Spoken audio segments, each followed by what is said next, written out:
Good evening, ladies and gentlemen, or good morning. I have no idea what time of day you're listening to this. Welcome to another episode of Dub Talk. We have gathered here today to celebrate a very special event. It's my birthday! Yay! Congratulations! One more year around the sun.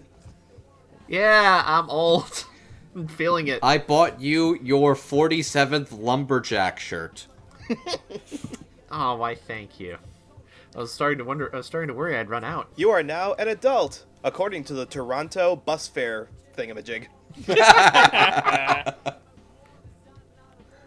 Toronto Transit Authority says you qualify as an adult because you are no longer a child.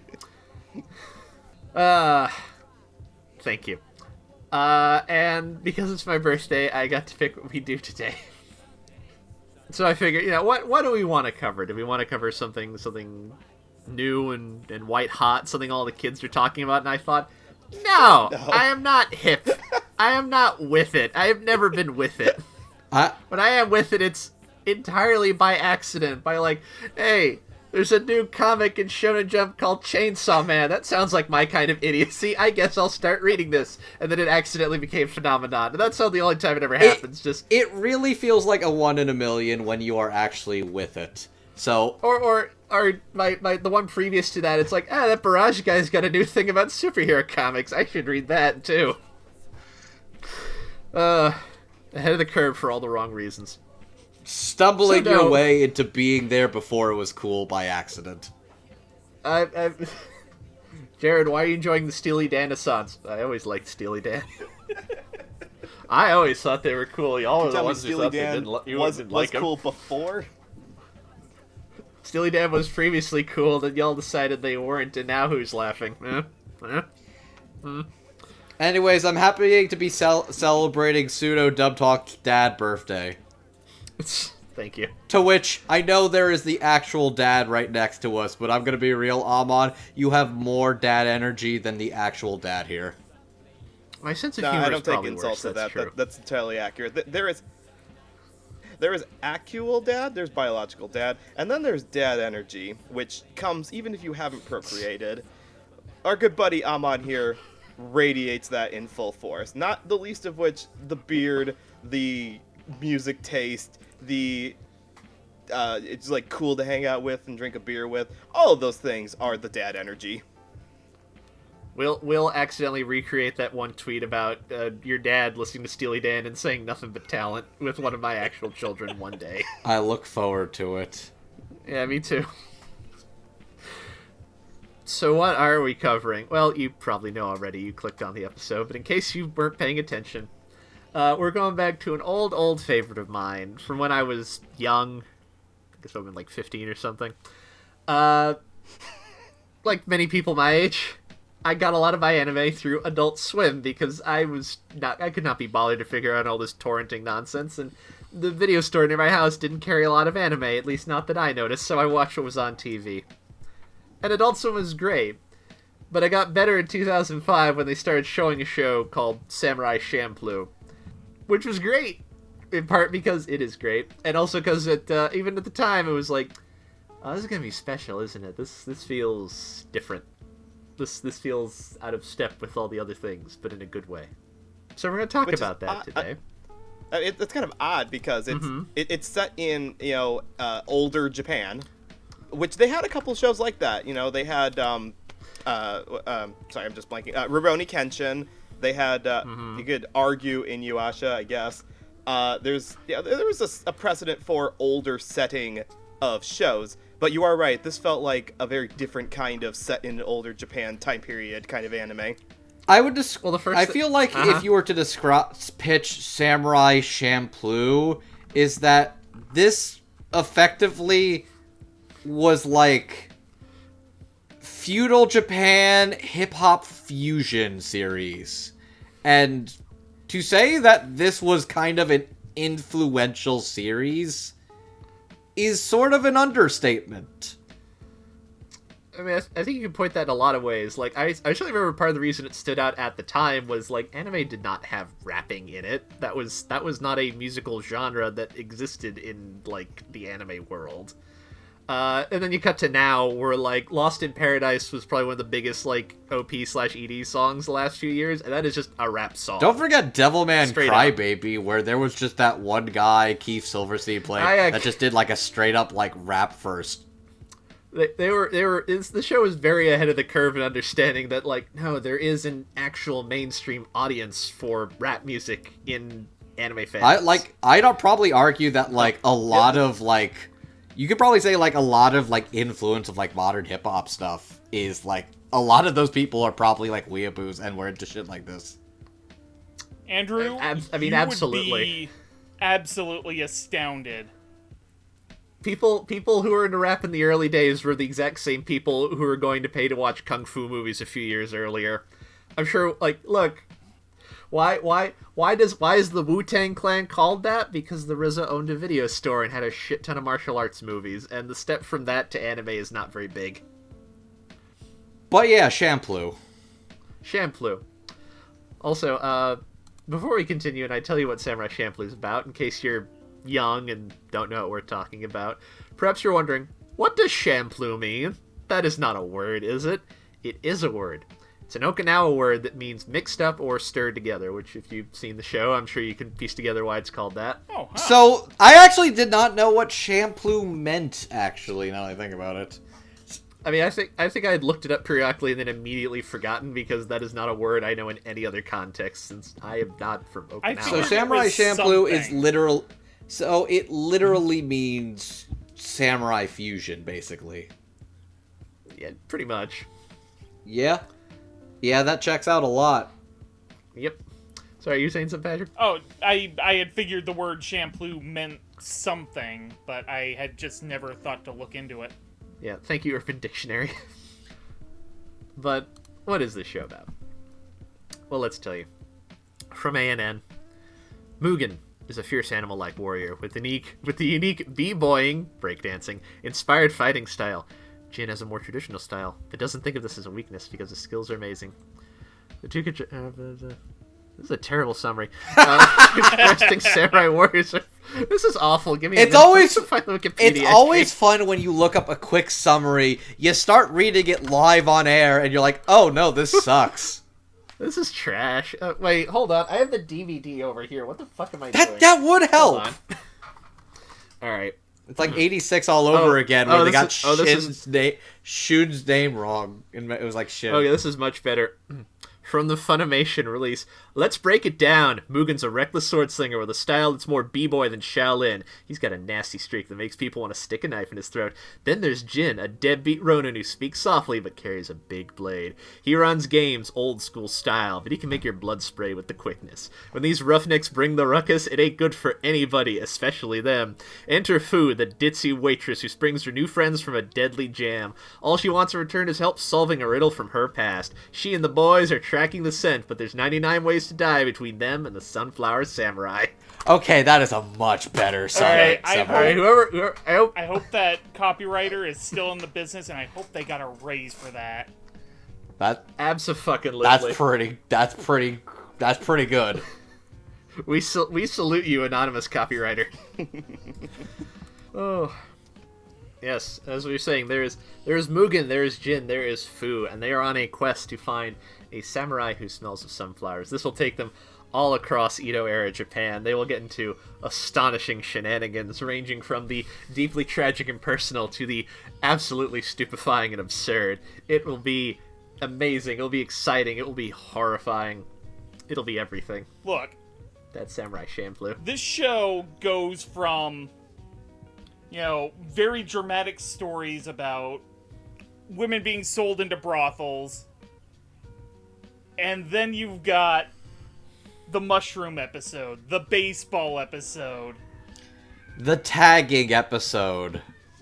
The revolutionaries ever with wanted- a field of grass that ends up being marijuana episode.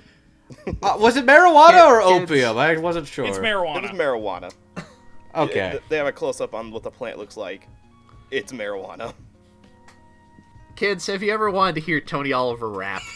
Then we have a show for I you. want to meet the Lordy. 2 people who have said that in their life, unironically. One of them was probably Tony Oliver.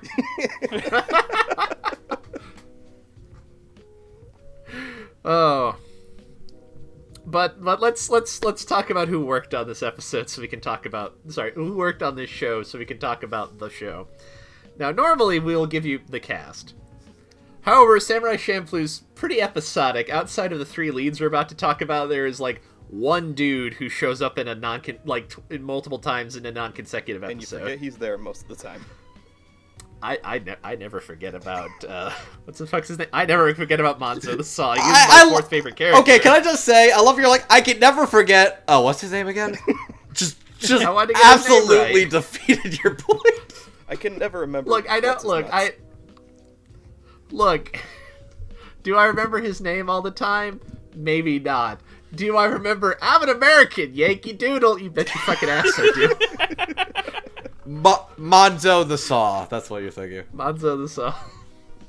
Anyways, so we are not going to give you a full cast breakdown because that is like No. That's too much. We're gonna tell you. We're gonna give you our crew. We're gonna give you our 3 leads.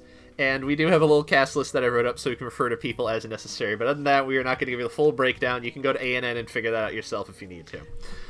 Or better yet, just watch the show. Or just listen to us ramble for a bit. We'll probably mention some in passing. That too. So, for our ADR staff, we have our director, Eric P. Sherman, who's done quite a bit of work that I quite like. He is the director for Last Exile. He's directed The Melancholy of Haruhi Suzumiya. He directed Witch Hunter Robin. He also directed Apocalypse Zero, which means he's a true gentleman because he helped give us that dub. Yes. A fine connoisseur of superb taste. Absolutely. And we also have scriptwriters. We, in fact, have 3 scriptwriters. First off, we have Tom Weiner. He wrote episodes 1 through 5, and you know him for such work as Great Teacher Onizuka, Zillion, and apparently he wrote the Galactic Patrol Lensman dub, which, man. alright. Sure. That's a dub I would love to cover that we're probably never going to be in position to, but hey, whatever. We have to find it. We have to find the Lensman dub. You can find it. It's not hard. It's out there. It's just not legally available. I love doing episodes with you guys because suddenly I feel way younger than I actually am. All right. I gotta find that. Let's get the Wu-Tang Clan. Let's get Bill Murray. We're gonna go steal the Lensman dub. I mean, we don't have to steal the Lensman dub. We have to have someone be in control of Lensman that isn't E.E. Doc Smith's like cranky daughter. Look, all you... As far as I know, it's her. She's the only reason this isn't around. Look, all you have to do is just... like, mail to Discotech, like, 30 trash bags full of floppy disks, and then they'll manage to make a full, like, articulate, masterful Blu-ray out of it. Might be going a little overboard. Am I? Like, you are correct, but that seems a little cruel. I do like the people who work. No. I'm not making fun of Discotech or saying they're bad. I mean, they will do a good job and kill themselves in the process. It will be very tragic. Yes. Look, when they told me that they got the entirety of, like, what was that Disney show that they got recently? Moncolly Nights, where they got the entirety of the Moncolly Nights dub in like 64 like USB drives. I was like, okay, how? Some people are not good at this, Andrew. Anywho, Tom Weiner. Now, back on track. Yeah, we. I'm not going to make any promises about how much we aren't going to derail this episode. I respect you, audience, too much to potentially lie to your face like that. So, back on track. Next scriptwriter. Well, basically, I'll just talk about both together. Tom Weiner wrote the first 5, and after that, the series was written by Kirk Thornton and Christy Reed. Kirk did episodes 6 and 7, Christy did episode 8, and they both did episodes 9 to 26. Kirk Thornton, who's been around for a real long time, has also directed a bunch of old stuff on TV that only I like or remember, like Duel, Parallel Trouble Adventures, Gadgard, and Ed. And Christie's done slightly more respectable things, like Bludgeoning Angel Doroko-chan, Durarara, and Last Exile. I'm so glad you lumped in Bludgeoning Angel Durarara I've seen- with the I've seen- Durarara. Like, those are two equally respectable series. Christie's also both gone are a on. hilarious mouthful to say. Absolutely. That they are. Christie's also since has gone on to like voice direct a bunch of prolific like animated cartoons of the past like decade. Yep, she's no slouch. We have our 3 leads. We have Mugen, we have Jin, we have Fu. Mugen is being played by Daniel Andrews, who has not done a lot else. That's mostly because Daniel Andrews is not a real person. Daniel Andrews is just Stephen Bloom under a different pseudonym that isn't David Lucas. I feel like Why? I have no idea. that was the thing. That was the thing that caught me off guard. Is like, wait, I thought his alias was David Lucas. Like, Yeah. that's what we talked about when we did Showbits. The best I've been able to scrape together is that it sounds like he got into the Union around now, and I'm wondering if this is a pseudonym he just cooked up for like things he had recorded before he was Union, but now might get him in trouble now that he is Union. But that, like, no idea. That is just an arbitrary guess based on nothing. I'm not, like, you'd have to ask him himself, frankly. Do I need to list I Steve love that Bloom kid. roles? I have some. Just do I need to? Like, do I need to? I would explain who that say is? yes, because sometimes there are people that are still surprised to find out he played so-and-so. I still remember, like, several years ago, the abject shock of having to explain what Steve Bloom had done to Gigi in the past. I mean, let's also Well, in not addition forget to- we've got an entire audience of baby weebs. That's a fair point. Well, in addition to the things you've probably heard of, like Spike Spiegel and Cowboy Bebop, Roger Smith and Big O, etc., he is Onizuka in Great Teacher Onizuka. He's the Laughing Man in Ghost in the Shell Standalone Complex. Also, thing I didn't know, there's a dub for the Mobile Suit Gundam movie trilogy. He's Char in that thing. Yeah. What? I've heard that dub's not very good, or at least just hard to get, but he's fucking Char, which I feel like is a plot point. I feel like that should get brought up more often. I never associate those him with Gundam movie Char. Dubs are not very good. I think they were produced That is- before the show. That sounds right. Yeah, I've heard like they are I believe not on the current Blu-ray, but there's also a general sense of like this is not really a great loss, frankly. Well, which now I think like the common modern English voice of Char Aznavour is Keith Silverstein as of Gundam: The Origin, which he also plays the like one of the main villains in Persona 5, which I'm sure your girlfriend would have been able to pick out and not you. Yeah, absolutely. What does Keith Silverstein sound like? I don't know, a guy. He sounds like a. He's like I- in his 40s probably. something I'm like busting that. I'm busting Amon's chops because he told us on recording that his girlfriend Natasha is actually better at picking out voices than he is a seasoned veteran of the Dub Talk podcast. Look, I'm gonna be real with you. This whole like when we used to do the predictive voice actor thing, I hated that. I was bad at it. It brought me no joy. I was so happy when we stopped doing it. Same thing. It's like it's not a skill I have. Ask me to pick out like who's singing on this. It's like it's clearly Peter Gabriel. I don't know why you're asking me this question. So That I can do for some reason. I don't know your why. talents are elsewhere. Gotcha. Exactly. Anyways, Jin. The Mugen, as we mentioned earlier, he's the rough and tumble guy. He looks like a raving animal in the opening. It's great. Jin's the cool, calm, and collected guy. He has glasses. He pulls his hair back in a ponytail. He's the blue Oni to Mugen's red Oni. And he is being played by Kirk Thornton, who's also had a comically long and illustrious career. When I looked up his credits on ANN, it was like, how am I going to pick 3 out of this? So I decided I was going to go with...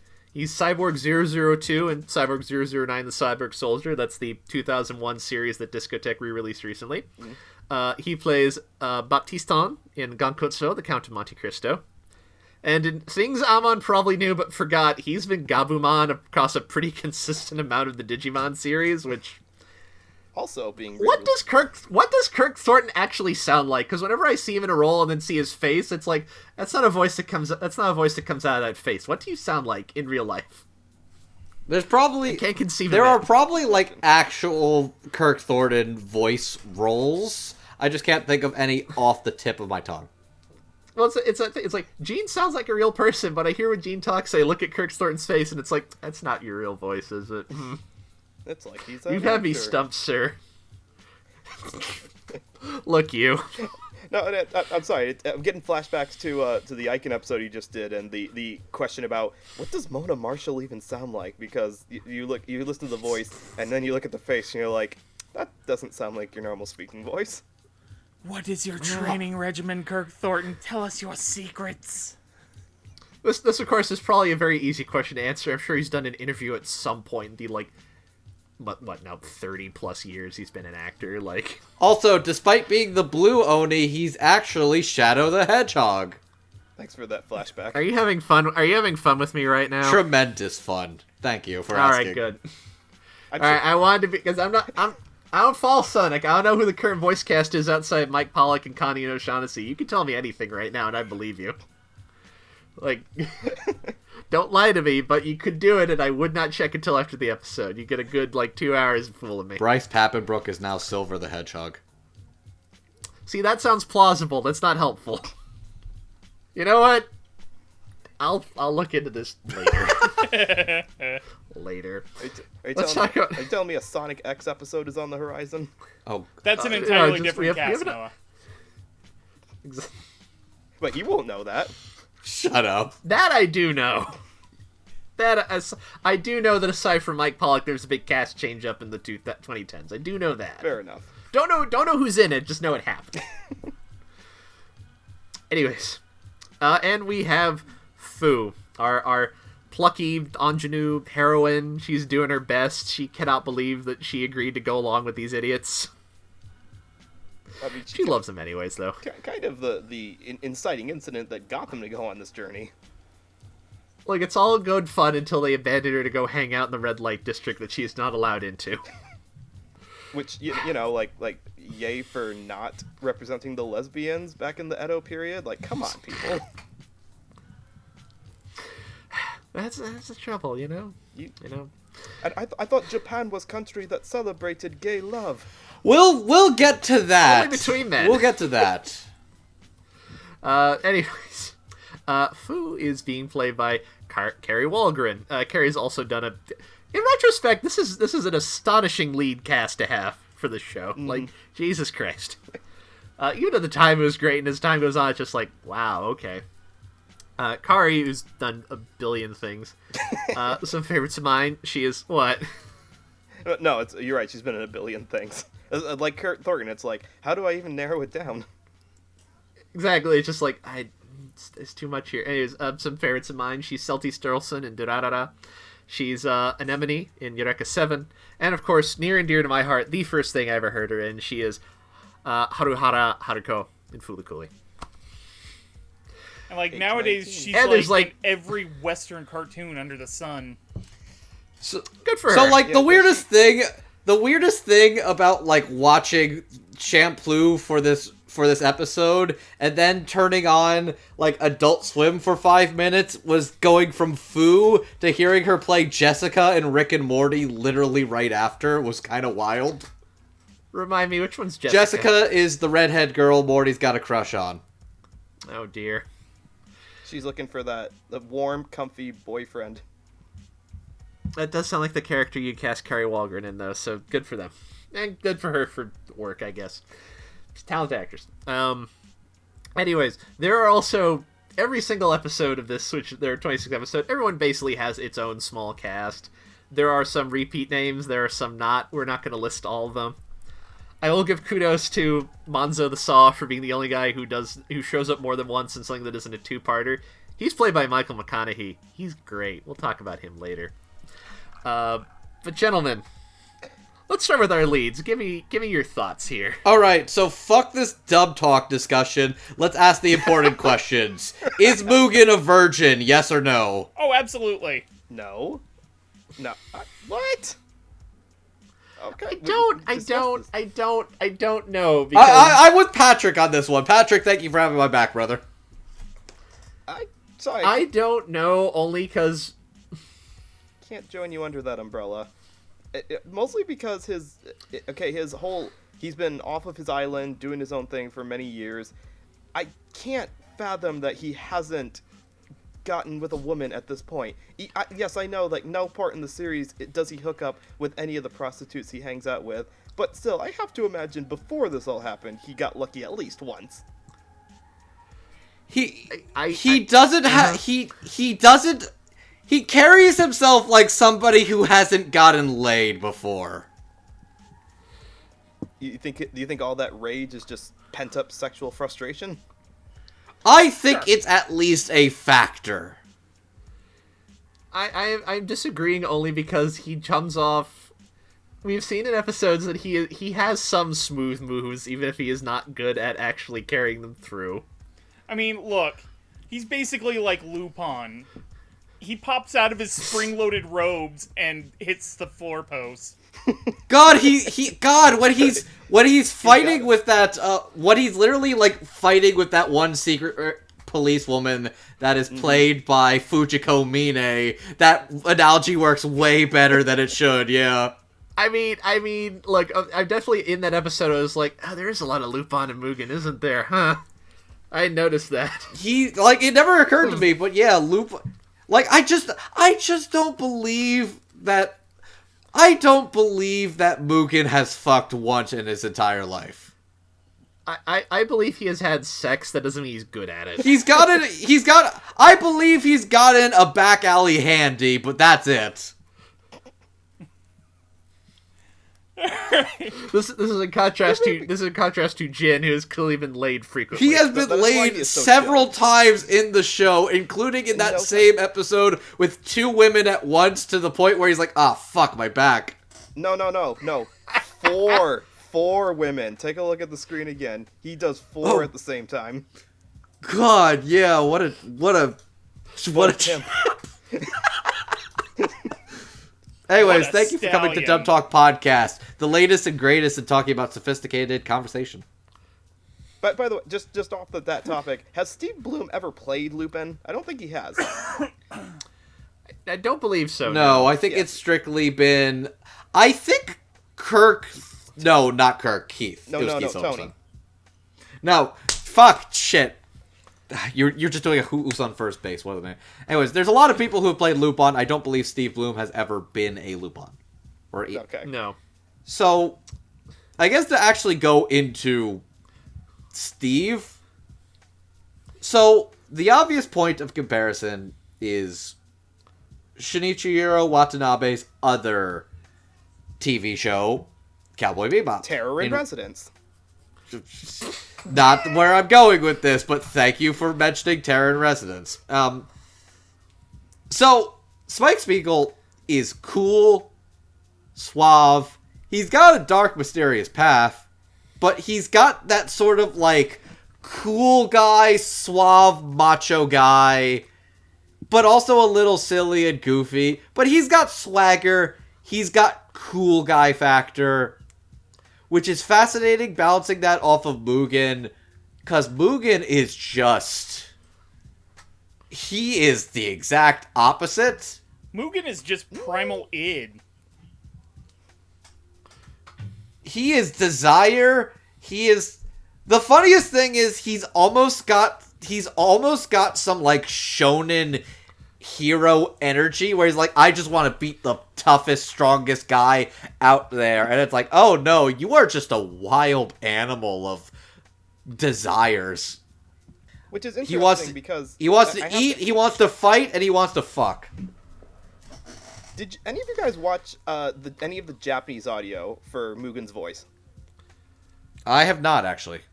Not Long recently. time ago. I've seen it in Japanese, but not recently. Do tell. Okay, so the tell for Steve Bloom is that he's got a cool voice. This persona here gives an air of confidence to Mugen's voice. The Japanese voice, it kind of sounds like he's resigned himself to death almost, because it's a lot lower, it's a lot growlier. It does match the animalistic nature of it. So when he's like telling people, cuss this and cuss that, or throwing hands down with the sword, it makes sense.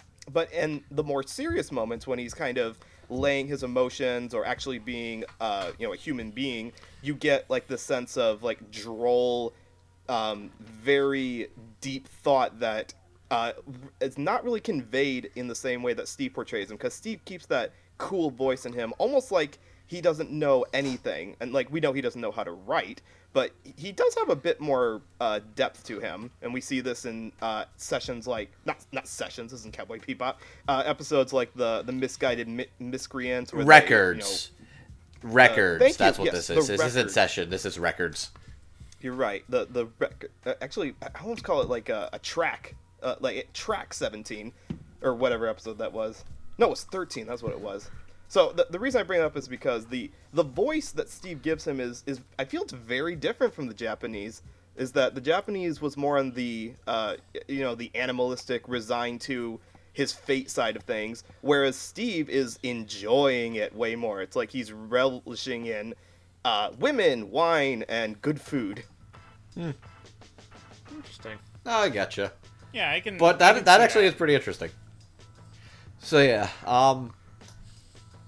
there's a lot of fun episodes with Mugen in particular, but I'd honestly say, like, interestingly enough, he has a lot of fun stuff in the side episodes. It actually seems like in his own past episode, he's, interestingly enough, a lot more quiet and, like, keeps to himself compared to, like, every other episode. When it comes to his dark past, it's a lot more, like, keeps to himself, because this is a place in life he really wanted to leave behind.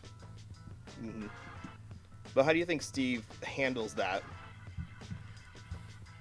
I think he does a good job handling the quieter, almost like frightened to slip back into a dark place he doesn't want to be in.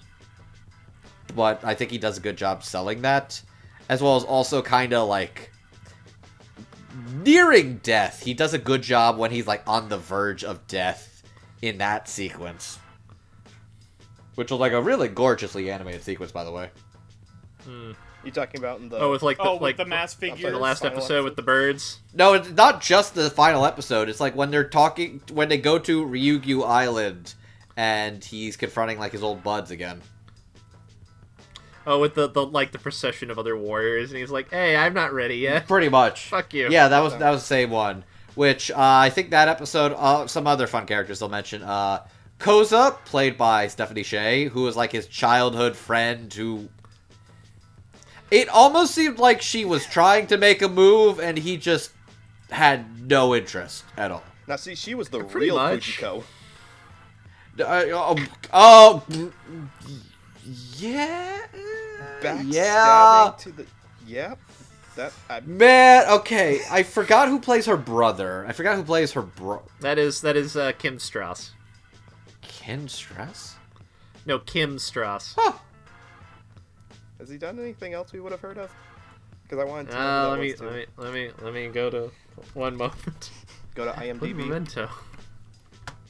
I would actually familiar who he was, but yeah, he sounded pretty cool, It was also very funny watching this, where it's like it's very clear this has a lot of hip hop influences, because he is just doing the sideways gun thing with a revolver.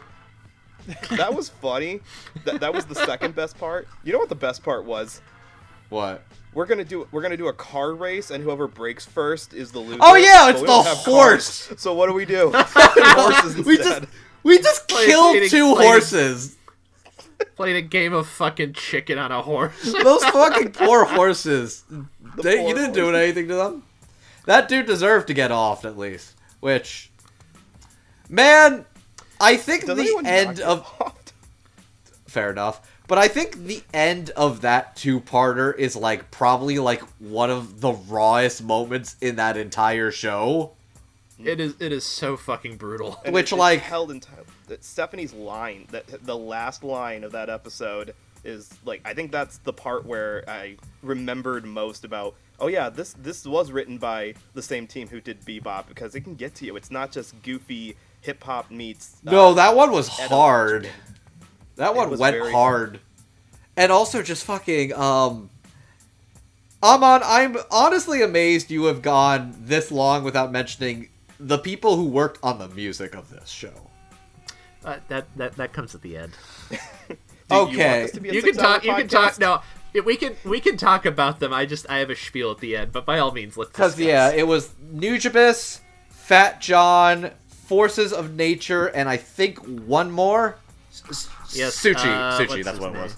Suchi. Yeah. Which, like, so many of the tracks in this, like, in recent years, I've gotten a lot more hooked on listening to Nujabes' discography, especially at work. It's just great music to zone out to, and Look, just there is a reason his music was basically the backdrop of the anime girl studying at her desk videos.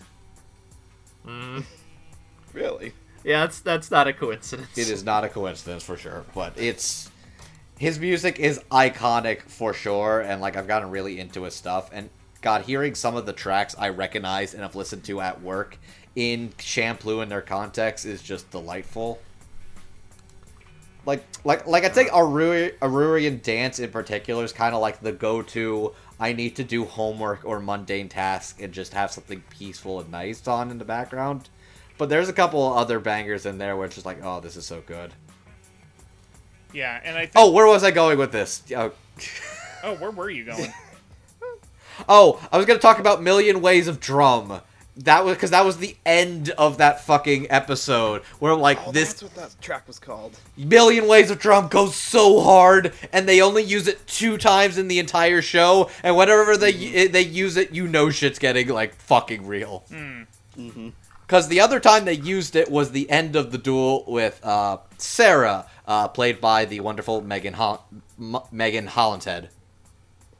Which, man, those episodes were great and hurt.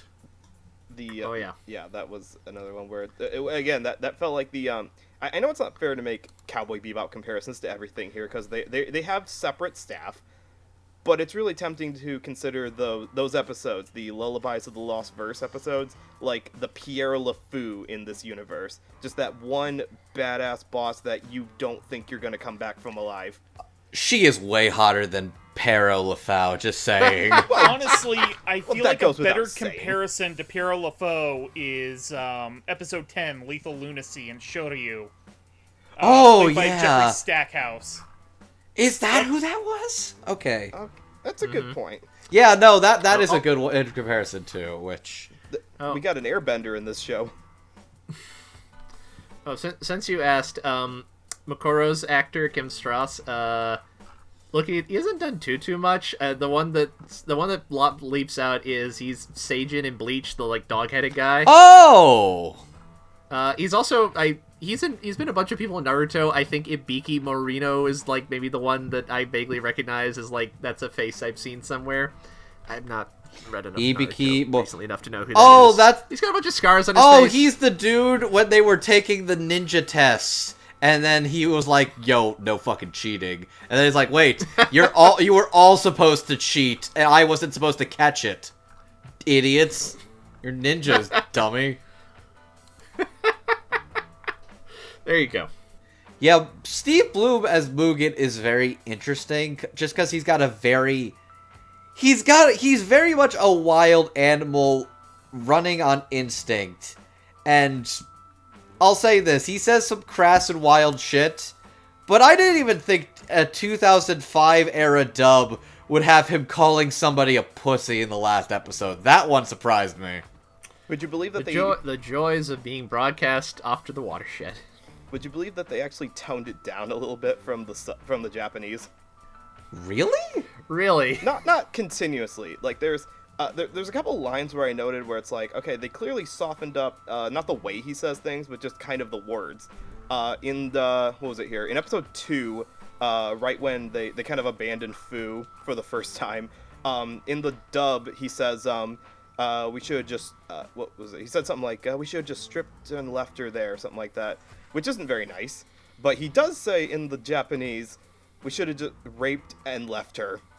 And I'm like, whoa, yeah, really? Oh boy. Yeah, go back and watch it with the subtitles on it. It's like, yeah, maybe it's best we soften that up just a tiny little bit. Man, I know it's episode 2, and they haven't really gotten to know each other. They haven't become the friends or the treasure that we made along the way just yet. But yeah, there's a couple of parts where they softened it up just a tiny bit in the dub. I'll be real. Oh I feel like Mugen was a bigger asshole than I remembered him. A bit. Maybe Mugen's a dirtbag. You get to like him, but he's very clearly supposed to be just a big, he's a dirtbag. I guess I'm just surprised, I guess of the two, Fu found him more favorable. Because I'm like, wow, even as far as, tsundere acts go, no, this dude's kind of a dirtbag.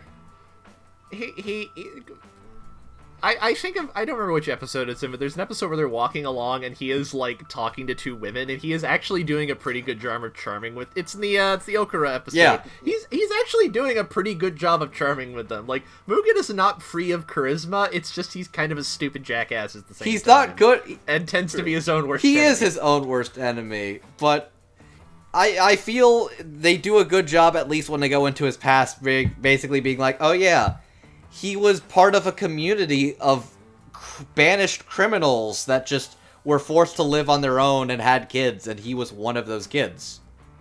He was sent to Australia, basically. That's not where I was going with this, but that's fair. I was just thinking it was very interesting because... So, y'all know what a black-coded character is, right? Yeah. Yes. We're all in agreement that is 100% what Mugen is, right? Oh yeah, undeniably. I could see it.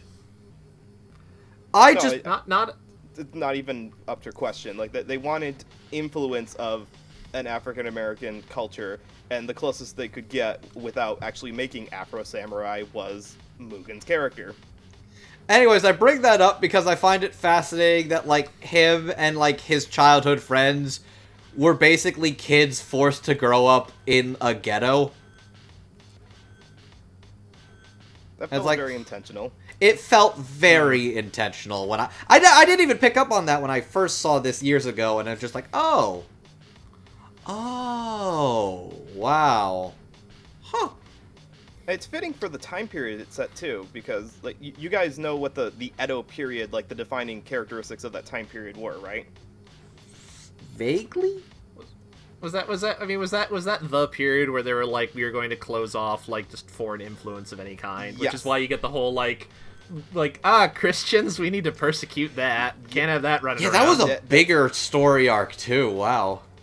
Yeah, that whole era was very much nationalistic in the no, we are Japan and that is all we are. We're going to cut off as much influence from the outside world as possible, which is funny because you see a lot of influence from the West is starting to creep in, and people are kind of happy with it. The government's not happy with it. But the reason I bring it up is because there's a lot of episodes that focus on disenfranchised people who aren't really being taken care of by the government, and that's kind of because of that whole nationalistic mentality. It's we will not treat the natives very well, we will not treat just average citizens or criminals very well, or people with disabilities. And so you see a lot of characters who fight back because they're not being treated well by a culture that's trying to be very isolationist in this time period. And it does feel like a very fascinating counterculture argument of literally making the Edo period and painting it where there's influences from cultures all across the world in the entirety of Champloo, which I think that's pretty freaking cool. Oh yeah. Also, you almost made it sound political. I'm impressed. I thought there were no politics in Japanese media at all. Oh, you're absolutely right. There's no gay characters. There's no politics. It's just unwashed, based cartoons. Politics in anime? Yep. What makes you say that?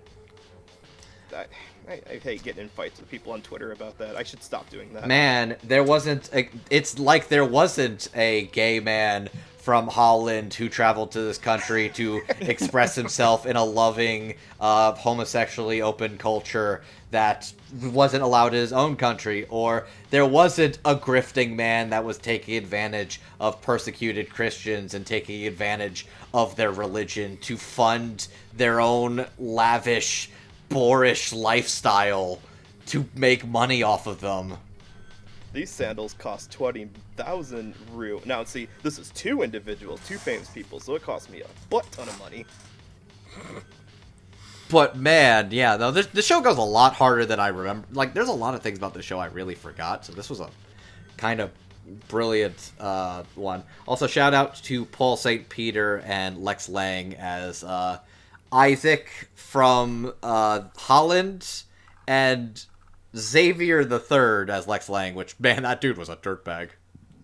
Oh yeah. Which, he was. coming back around to Paul St. Peter, another great interaction I really love with Mugen is toward the end of the show.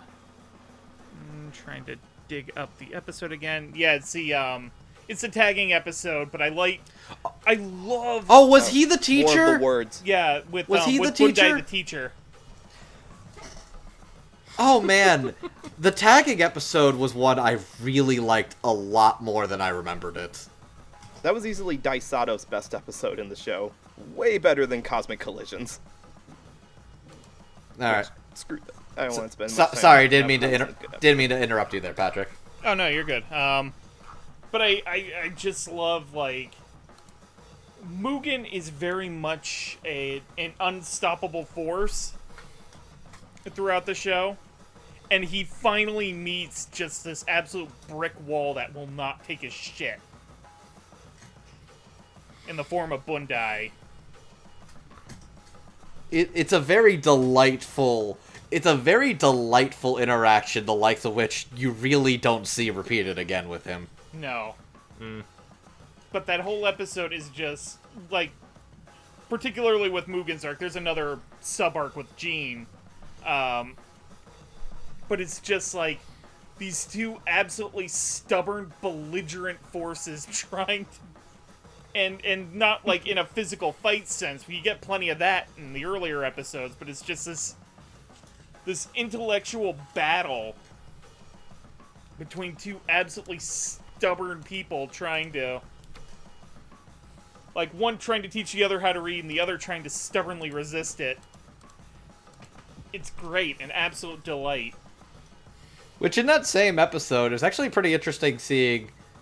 This probably would be a good time to start segueing a little to Jean. Yeah. Actually seeing Jean kind of in a mentor role? Which, like, most of the time he was kind of like the guy who was just sort of himself.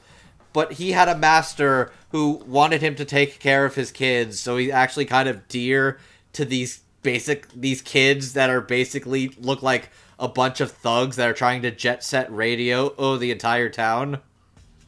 And it was kind of an interesting dynamic to see with Jean. And Jean is a much more stoic character, but he has some great episodes. Probably like some of my favorite ones in the show.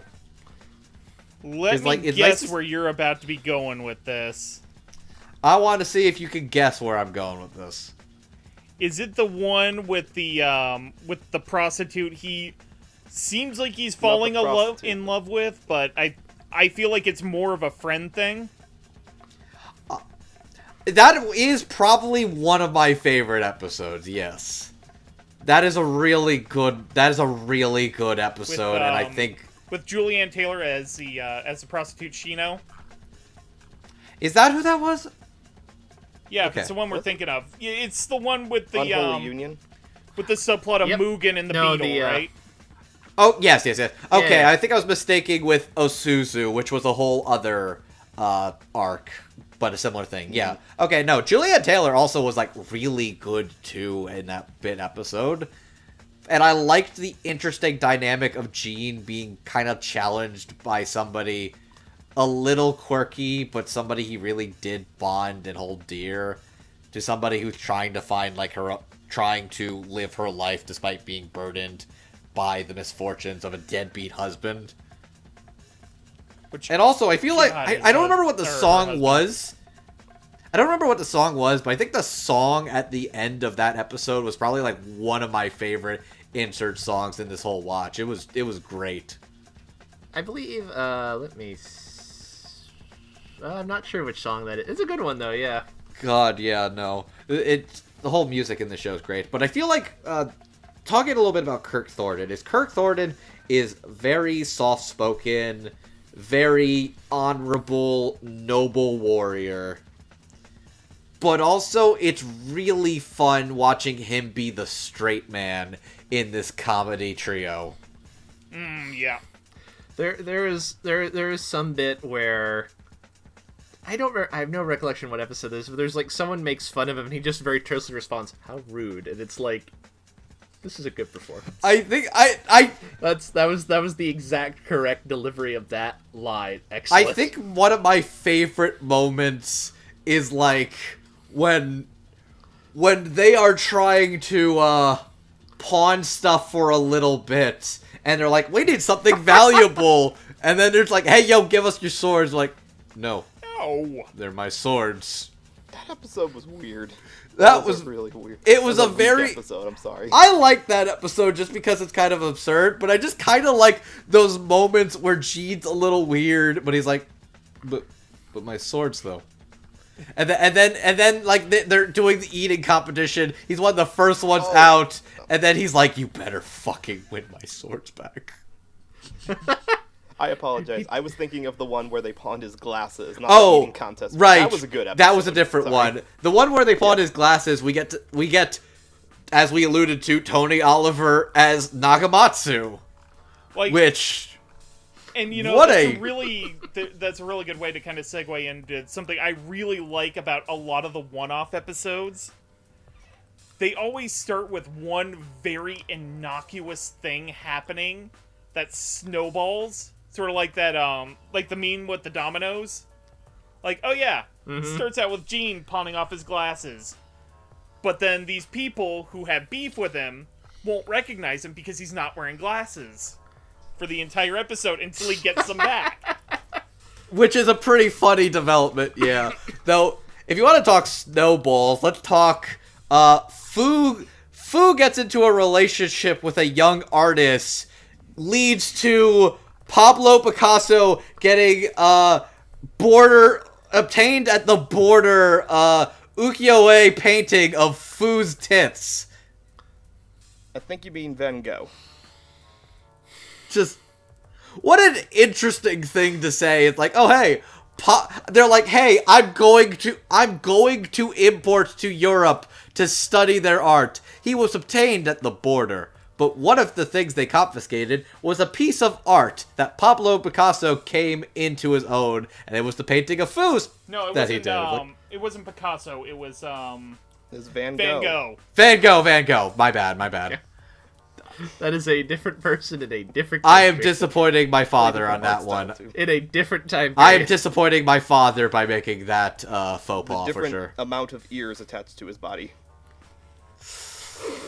Yep. It's still a good episode. Still, your point comes across though. You were going somewhere. Please continue. It's the developments of arcs or of episodes can go a lot of strange and wild directions, and yeah, but I think Gene, despite being a quiet, stoic guy, like he's got some really strong episodes of his own. Like I think definitely. the one with him befriending the prostitute and helping her cross the river to like a shelter sanctuary for people that are forced into this life was a really nice episode. I'm glad Also- you mentioned them back to back. You mentioned the brothel girl episode, and you mentioned the painting episode. Both the episode directorial debuts of one Sayo Yamamoto. Yeah, those are Master both Sayo Yamamoto episodes, aren't they? Also, if I recall, Yes, I feel like the crazy zombie mushroom episode as well as hers. Also, No, the tagging yep. episode. Don't bring that evil onto this. Yeah, okay, fine. Yes, you did. Noah. That episode has zombies, Yes. anime George Romero, Yes. anime Tom Savini, and anime John Carpenter. It is literally made for Amon, and he will not hear look, any criticism. it was I so- appreciate that trash horror movies are not something that interests you, and that is who that episode is for, and that is perfectly fine. Well, I'm just gonna say there is an audience for it. It's not you. I It's very small. That audience Well, is thank not you. for Noah, it is absolutely for Amon. well, just thank you to the creators for going back in time and inserting this random episode that doesn't fit with the rest of the show into the show so that Amon could enjoy it in 2005.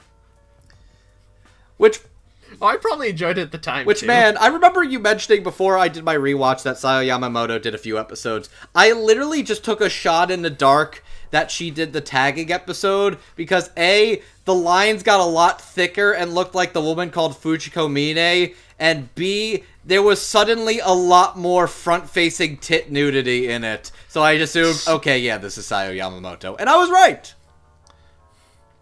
Oh, do we want to mention the other two like people who weren't names at this point who were on this show?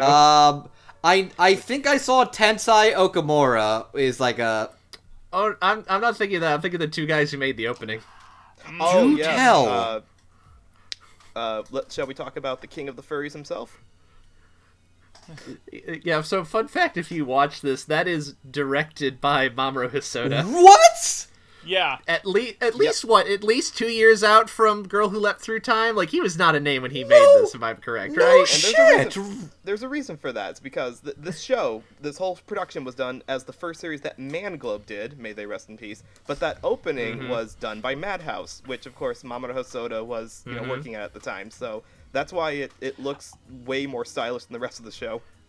And if you're wondering why does everyone look so cool in the opening, it's because the animation was done by Takeshi Koike, several years out from Redline. No fucking shit!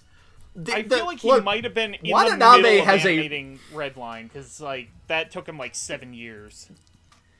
This show has made me realize that Watanabe has such a good eye for talent. If this is the kind of people he's getting to work on his show, The man... like the man gets it. Shinichiro Watanabe is kind of one of those insane letting talent blossom into a bunch of weird creative shit I think ever. It's like, let's put it like this. Like, when you look at some of the things he went on to do and has done since, like, look at Space Dandy. Space Dandy is effectively like an animation film festival of a bunch of cool friends and young talented animators who would go on to really stretch their stuff. That is true. And it works in Space Dandy because it's entirely episodic, whereas in this show, the standalone episodes are very good. I just do feel they're a little weaker than the overall package, but that doesn't matter because obviously the overall enjoyment of the show is more important than the package itself. And you know, For sure. coming back around to sort of the bigger story arc episodes, I really kind of want to give props to the finale with Gene's arc, particularly with the performance of one Steve Kramer. Oh, yeah. As sort of, he was a friend of Gene's swordmaster, right? Who was supposed to inherit He is basically the master. He is the second surviving master of the martial arts sword style that he is a master of. And he's basically the sellout compared to his master, who basically just became a dog for his shogunate. Gotcha. But I really love his dynamic with Kirk Thornton's, and it's just See, that was my favorite part of that finale. I think I buy the surviving master of the martial arts style that Gene had to face a lot more than the guys Mugen had to face.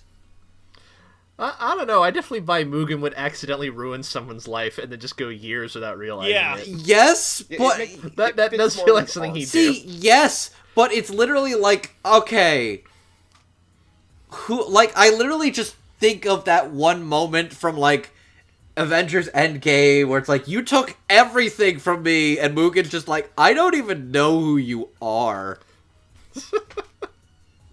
And it's like, why was that one man just a fucking aquatic man? So Derek Stephen Prince could do a really upsetting voice. I guess. Was that who that was? Oh yeah, that's Derek Stephen Prince. That I believe. But it's like, there's that. I do believe that. The one guy with the eye patch who looks like they literally copy and pasted Dave Whittenberg's character from the first 2 episodes.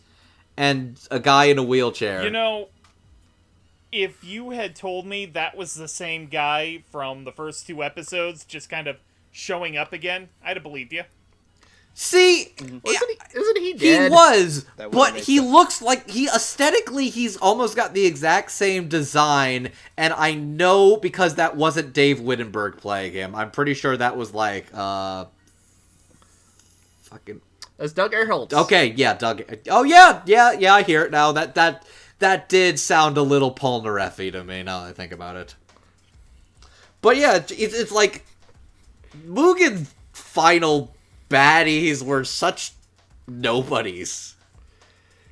That almost feels that's the weird thing. That feels very appropriate. Like, I totally buy Jin's is part of this deep connection to this school that was so important to him that he had to leave and so on. And I totally buy that Mugen's is just like, Mugen just had a weird shitty life where he did a lot of bad things, and one of them finally came back to bite him in the I did ass. like the one development where it's like, oh, you pissed off the Shogunate, and you had no idea you pissed off the Shogunate.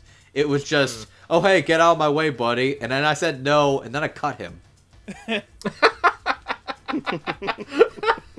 See, that was very in character to me. So anyway, I started blasting. This talisman can't stop me because I can't read.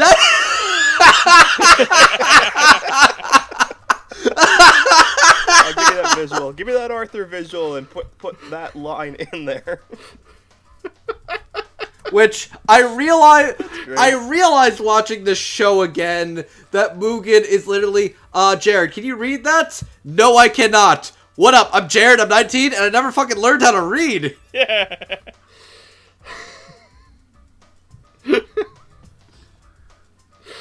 Oh, God. How come you just order the same things we can? I can't read the menu. That's no. That's also no. There we go. There, that's everything I need to know. So, Kirk Thornton is great. Mm-hmm. He's great as the more stoic samurai who's kind of trying to hold his abilities back. But I do kind of like seeing him be the cool cucumber samurai, but also the one that kind of gets his...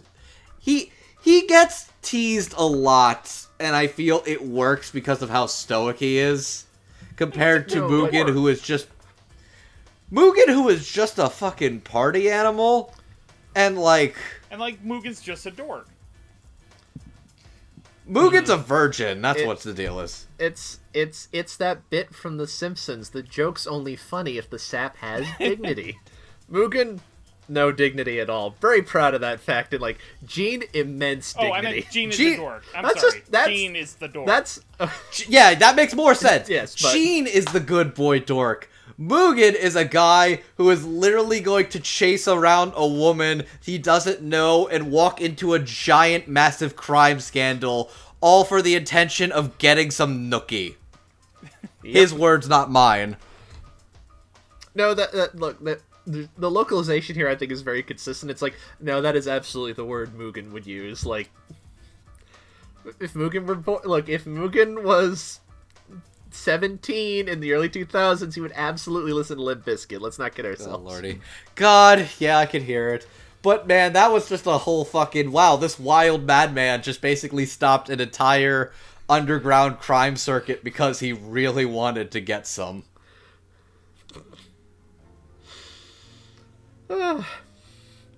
This show's great. And yeah, the fact that that woman was Fujiko Mide made that extra funny.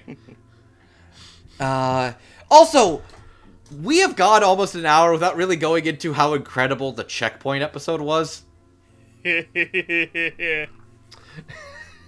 So, folks, there's an episode told in flashback about a checkpoint, and this guard at the checkpoint talking about the one day that everyone was allowed to go free. Which the guard, old man version played by William Frederick Knight, and young man version played by Liam O'Brien. And it turns out the reason that happens is because a bunch of rebels who are trying to cause some trouble have a big stockpile of weed, and unfortunately the weed catches fire, and everyone gets extremely high. And then you have this, like, 30-45 second Masaki Yuasa cut of just Mugen going straight to the moon. Okay, that was, like, even if I didn't know that was the Masaki Yuasa cut, I'm like, this just feels like a Yuasa cut.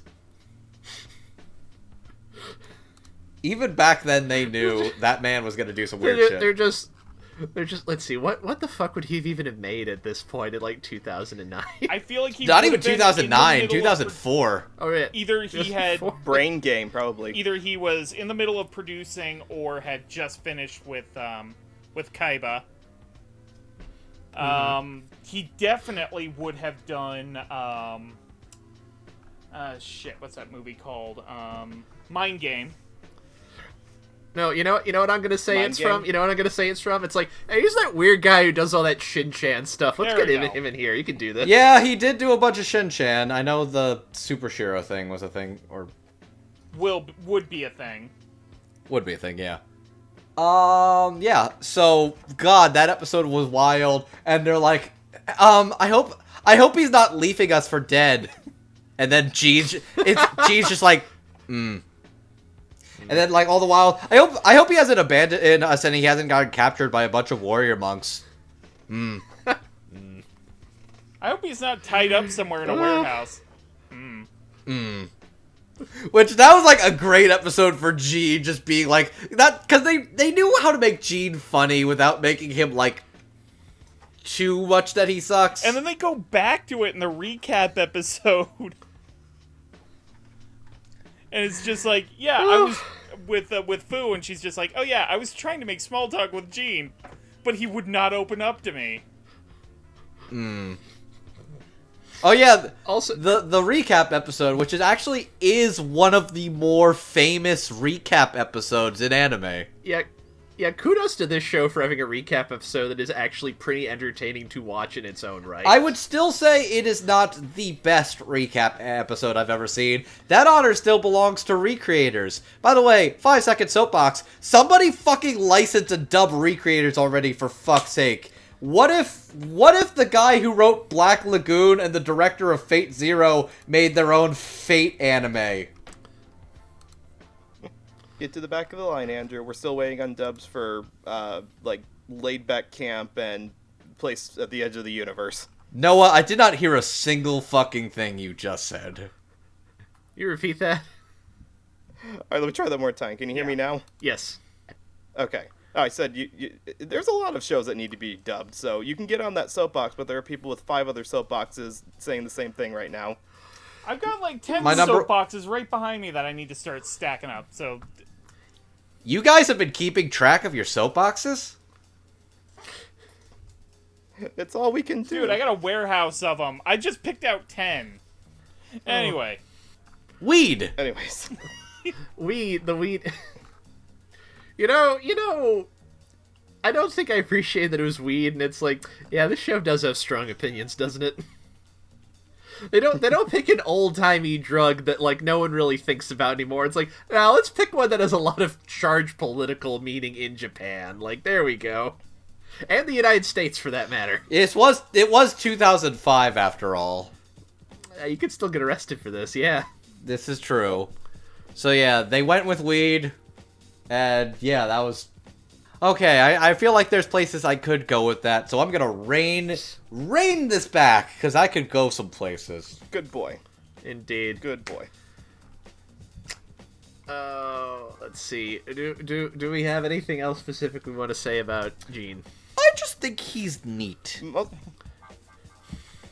He's swell. He's a swell guy. He's And just unlike a good Mugen, guy he who might have killed a very important guy in his past, but, you know, we can't hold that against him. I like... I mean, who among us? Yeah. yeah, it's not that I got a pile of corpses in my own backyard. It's not like it hasn't happened to anyone else. I've killed an ant or two that could have gone on to be the final boss of a Hunter x Hunter arc. It happens. Well, you did the world a favor there. But Wait, are you telling me Chimera Ants features, like, actual ants? I assumed that was...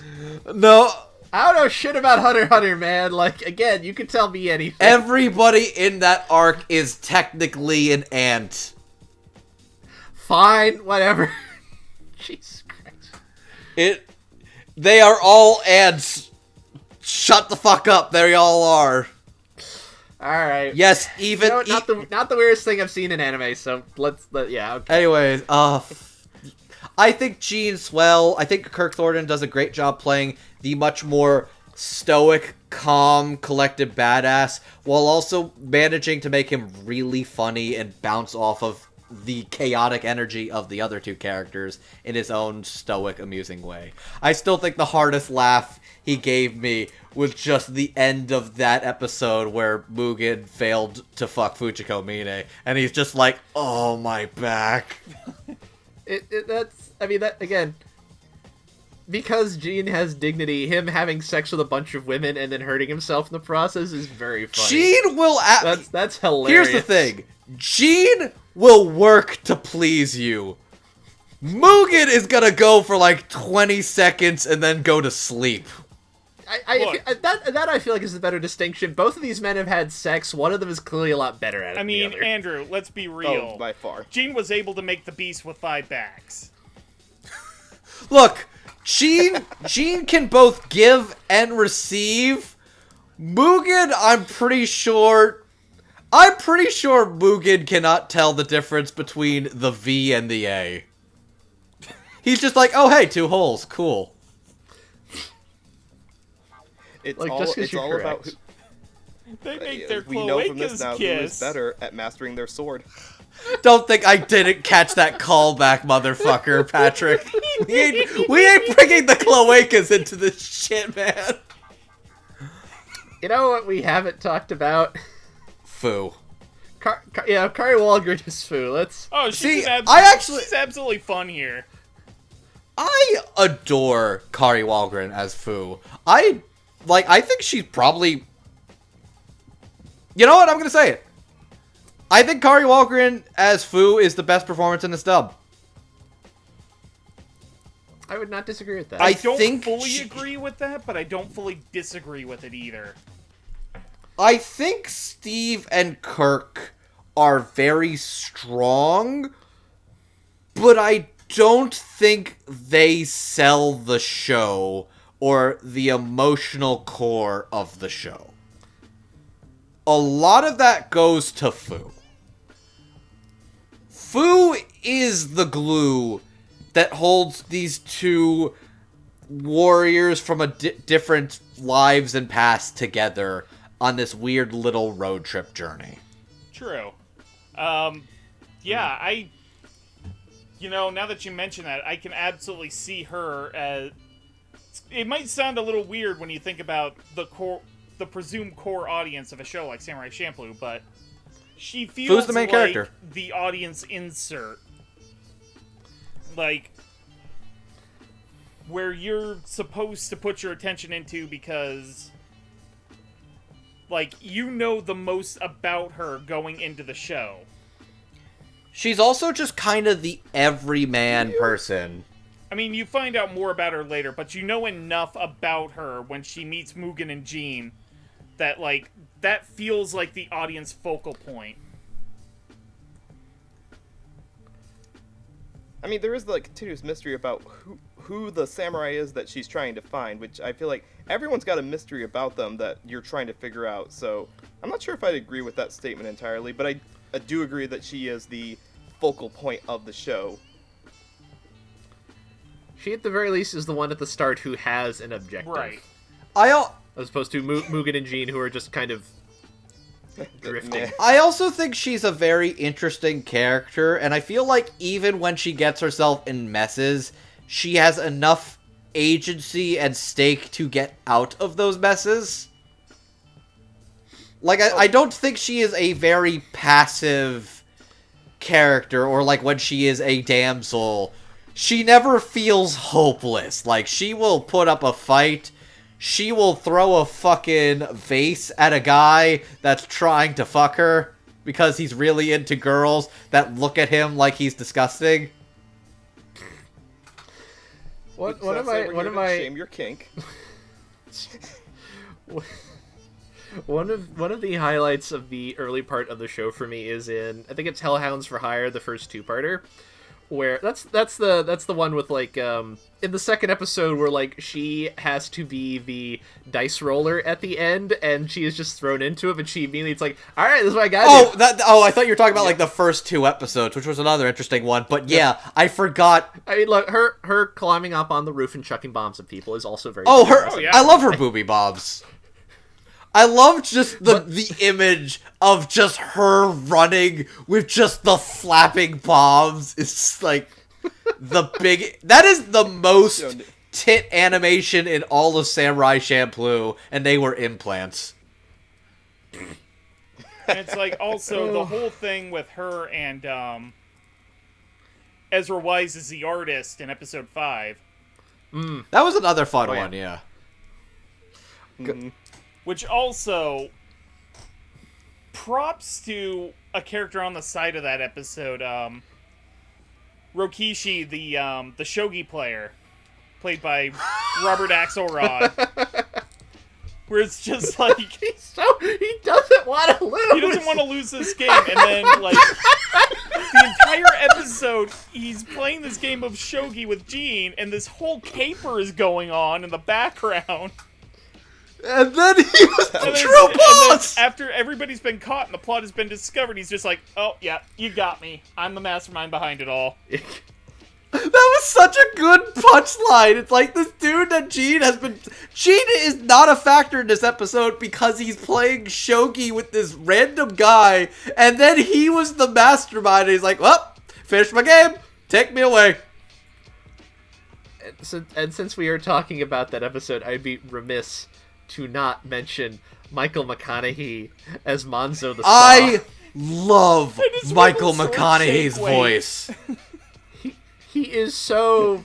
He just hits that perfect blend of being so serious. It is the most hysterical thing you've ever seen. Like, it is... You know, we made references to Lupin and Fujiko earlier in this episode. He's Zenigata! This guy's a Zenigata. He's absolutely Zenigata, but I feel like a little more competent than Zenigata, because he actually gets some cases. He's the one who actually catches somebody. He's both more competent and also way more of, like, just the most absurd person you've ever met. Like, he bumbles his way into solving these cases. He's more like a Mr. Magoo than he is, like, a Zenigata. That's a low. Fucking Mr. Magoo. That's a deep cut. Mr. Peru is Mr. Magoo. God, I've seen that movie kill me. No, but I love... That said, though, I'm really glad that they don't overuse him. It's like, they bring him back in every couple episodes, like, just at the point that you're forgetting that he's there, you bring him back at just the perfect moment for it to be funny again. So yeah, but no, I love Michael McConaughey's voice in particular. He's actually plays like one or two other characters, but he's just got like a really fun, commanding voice that can also be really silly and impressive with Monzo. And I think that's a ton of fun. Oh, I don't think it's a coincidence that Monzo is like the one dude who gets to show up. He's again. also kind of the narrator, sort of. If it's not, I don't know if it's supposed to be Monzu, but at the very least, it's like, Michael, you have a great voice. Will you play the narrator? Yeah. Say, like. Yeah. By the way, shout out to the midpoint episode, the recap episode, where we get to hear him sing. Our people are traveling across the land. They have gone through trials and tribulations. Now they're gonna stop here for a little bit. Oh, the when he's like, yeah, when he's just doing the recap and he's like singing like a verse, and then you have like the scratch on the record. Oh God, what is that style? The frog scratch.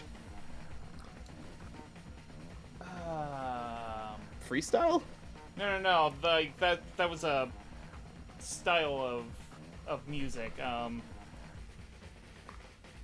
I'll think of it later. In actual And we haven't even talked about, like, that one episode where there's just a bunch of, like, freestyler guys that just come out of nowhere. What, the lumberjacks who just rap at them about what's going on? Yeah. I wish I could have written down some of their verses. Touch on that a little bit, but not, like... Which, actually, that is a really good Foo episode, too. That also is a really good Foo episode, because she almost dies. It's true. She almost becomes the Spike Spiegel in that situation. Like, remember in the movie, Spike Spiegel is rescued from near death by Native Americans, just in the same way that Fu was in this episode. I wasn't sure what he was supposed to be, but my immediate thought after watching a bunch of Kamui is he kind of seemed like an Ainu guy to me. He is an Ainu. The outfit, It might be. No, he absolutely is. Mm-hmm. Yeah, it's absolutely like which I feel... the Japanese government were not nice to I can't pronounce it right. They were not nice to them at all in this time period. Which feels appropriate because one of the things that I did in between the last time I watched this show and now is I started playing the Yakuza games. Right. And the thing those games draw in on is, from what I understanding, is something that's true with the Yakuza in real life, which is that, hey, are you a person who Japanese society by and large does not like? Is one of your parents not Japanese? Are you from an ethnic minority that doesn't get a lot of respect? Mainstream society will give you grief about that. The Yakuza will not. They don't care. Really? And yeah, like, I was reading, like, this isn't in the game, but I was reading an article that was talking about, like, there are a lot of, like, Japanese Korean people who end up drifting towards, like, organized crime in that fashion because, like, the fact that they're half Korean does not fucking matter. And the fact that a lot of the people here are, like, Mugen, who's the son of criminals, and if not black-coded, I also know, my impression is, like, to bring back Okinawa, people the people on Okinawa are kind of like their own distinct, like, ethnic minority, independent from, like, kind of like what we think of as Japanese people, and that is often a source of conflict. And I sort of wondered, like, if that's playing into it, and like having a guy who's Ainu, who very famously were like actively suppressed by the Japanese, like, government and society at large for generations.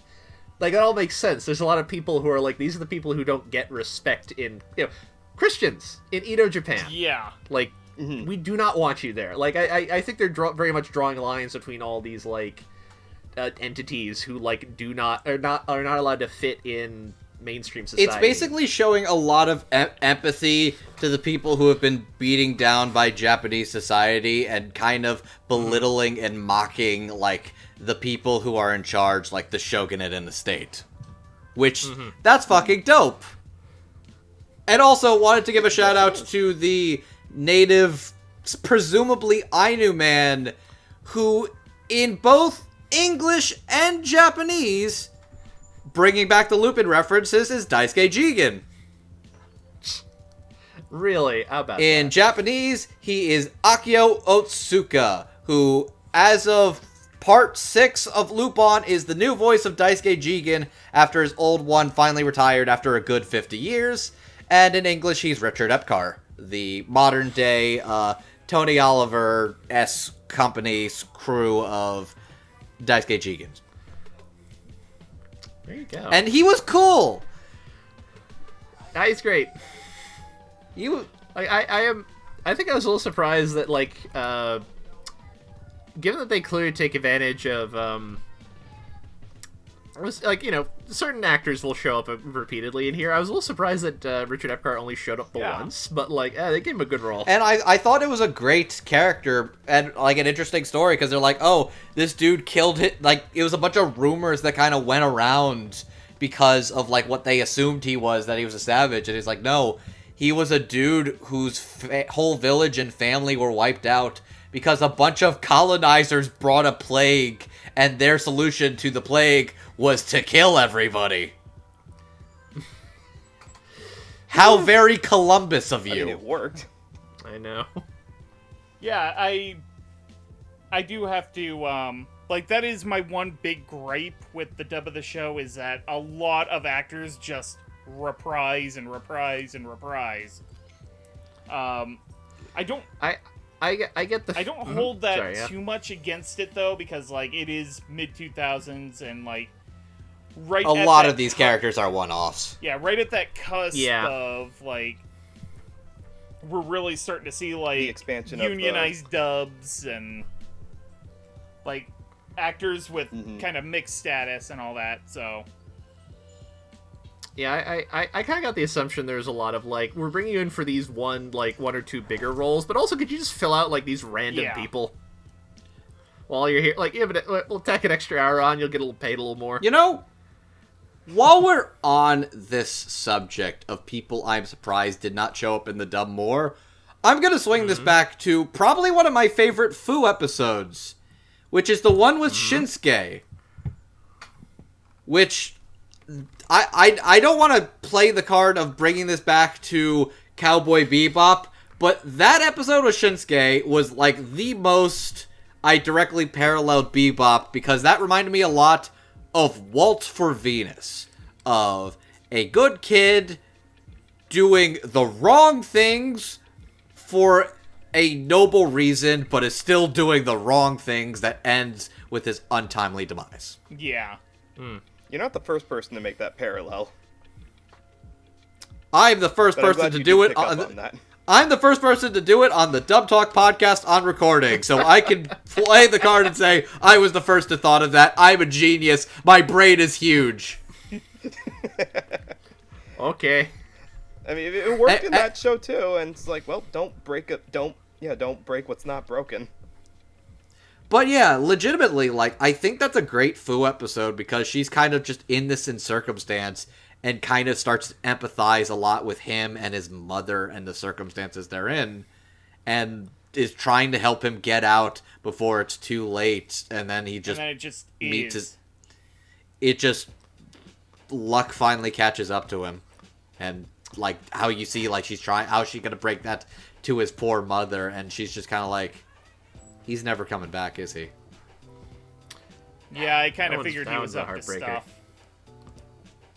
It hurts, but he did a lot of bad things. It felt like inevitable, and that hurts, Dan. That was a rough one, but I think that was a great episode, as well as, like, both Fu in that. I think Fu is great because I think, as the audience surrogate, she is the most down to earth, empathetic person with a lot of the regular people and their struggles and the lives and hands that they have been dealt. Yeah, I feel like if Kari Walgren weren't able to tap into the empathy of Fu, this would have been a much weaker dub.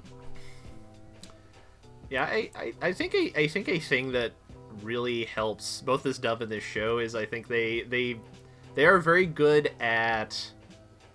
They did a good job, I think, in both directing and casting a lot of these. So, like, you know, you take episode 7 here.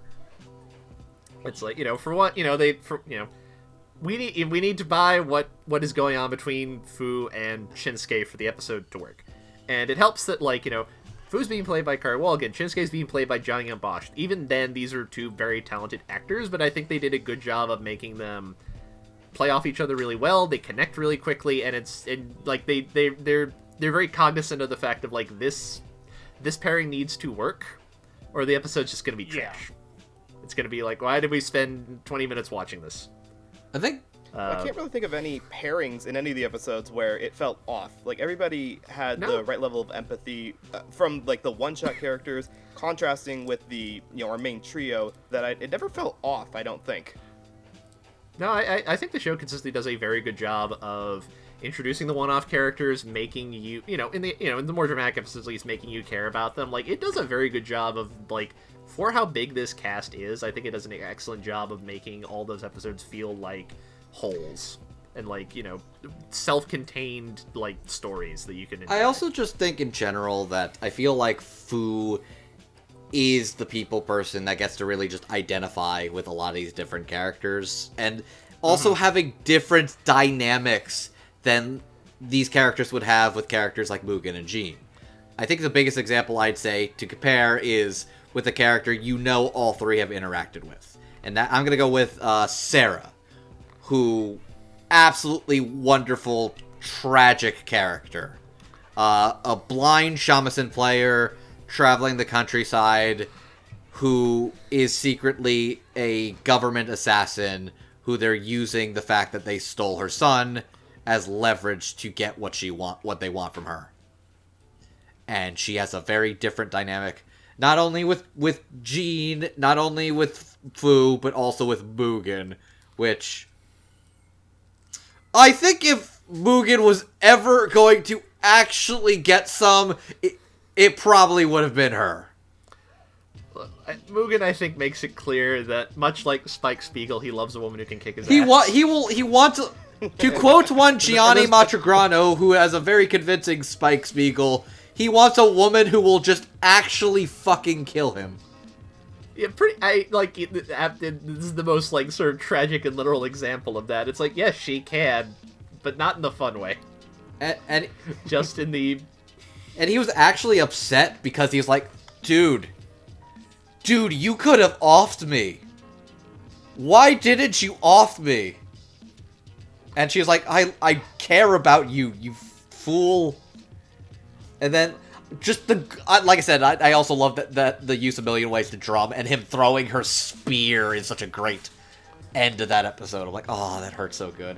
But yeah, no, I think Fu has a great dynamic with Sarah as well, because she is kind of the more plucky, younger, worldly travel girl, and Sarah is somebody who's a lot older, wiser, who has been broken and is not sure what she's really living for and trying to fight for anymore. Because, yeah, if you're going into the whole subject of people who have been mistreated, yeah, she's a blind woman who had a child, and the child was forced to go with the father because society deemed they're not going to leave a child in the hands of a blind woman. Are you fucking crazy? And then just took her kid away. Yep. Shit's rough. Oh, we haven't even talked into how they... talk about organized religion taking advantage of people who have been mistreated and beaten, and then using them for their own financial gain. Mm-hmm. And that goes into... Well, that's an old thing. That doesn't Yuri? happen anymore, thankfully. Is it Yuri? Was that the character? Yes. Okay. Yeah, and that's Kate Higgins. Okay. Jesus Christ, that episode was... Wow, did that go places. This show is not afraid to speak its mind. And yeah, Fu kind of being the one to be like, don't do it, speak your mind, do what you want. You don't have to listen to this man who's trying to take advantage of all these people. She's kind of the one that sort of convinces Yuri to speak out and like do her thing. And then you find out about the plight of the underground Christians. To which there's also a great moment in that episode where they have like the stomping stone test, which I love Mugen, who's being like, why do I gotta step on it? Because we want to make sure you're not Christian. Well, I mean, you're telling me to do it, so I'm not gonna step on it. And then Jean's like, well, just fucking step on it just then don't step on it again. Well, now you're telling me, now I want to step on it. And they're like, stop fucking with us, man. It's like, no, I do what I want. Look, I do not like authority in general. It does not matter whose authority it is. I despise all of it. I don't care who's right or wrong. The only thing I know is I'm gonna do what I want. So if I want to step on this stone, that's my choice. But if I don't want to step on this stone, that's also my choice. You want the drink. I don't want the drink. You do. I don't. Lordy. You do. I don't. You do. I don't. You don't. don't. I do. You don't. I do. You don't. When I say I do, I do. Bottoms up. Oh, Lordy. But, so yeah, there's a lot of... I'm trying to think. Are there any one-off episodes we haven't tackled yet? Because I do want to talk a little more about Kari. The but baseball I'm trying episode? to think. Oh my god, The how have we baseball not talked about the episode. baseball episode yet? Fuck. I feel like we should finish. I feel like we should finish with Kari first and then talk about Yeah, the baseball episode because deserves a conversation in and of itself. But yeah, I think the point For multiple I'm making reasons. is Kari is charming, she is fun, she is cute, she is spunky, she is feisty, and she is the emotional epicenter for everything in the show. She is the central goal of the show. She is the moral compass that keeps both Mugen and Jean together when they otherwise wouldn't have. She is the most empathetic character to all the people in the show, and I think she has the most understanding and interesting interactions with a lot of the cast of the show in general. And I think she's a really welcome necessary addition to a show like this. Almost to the point I would argue that Fu is the main character and the heart of Samurai Champloo. And absolutely, for sure, Kari Walgrim's wonderful performance to me is the highlight of the entire dub. Yeah, I absolutely agree with you. Now let's talk about some fucking baseball. Yeah, let's go with some fucking baseball! Motherfucking baseball!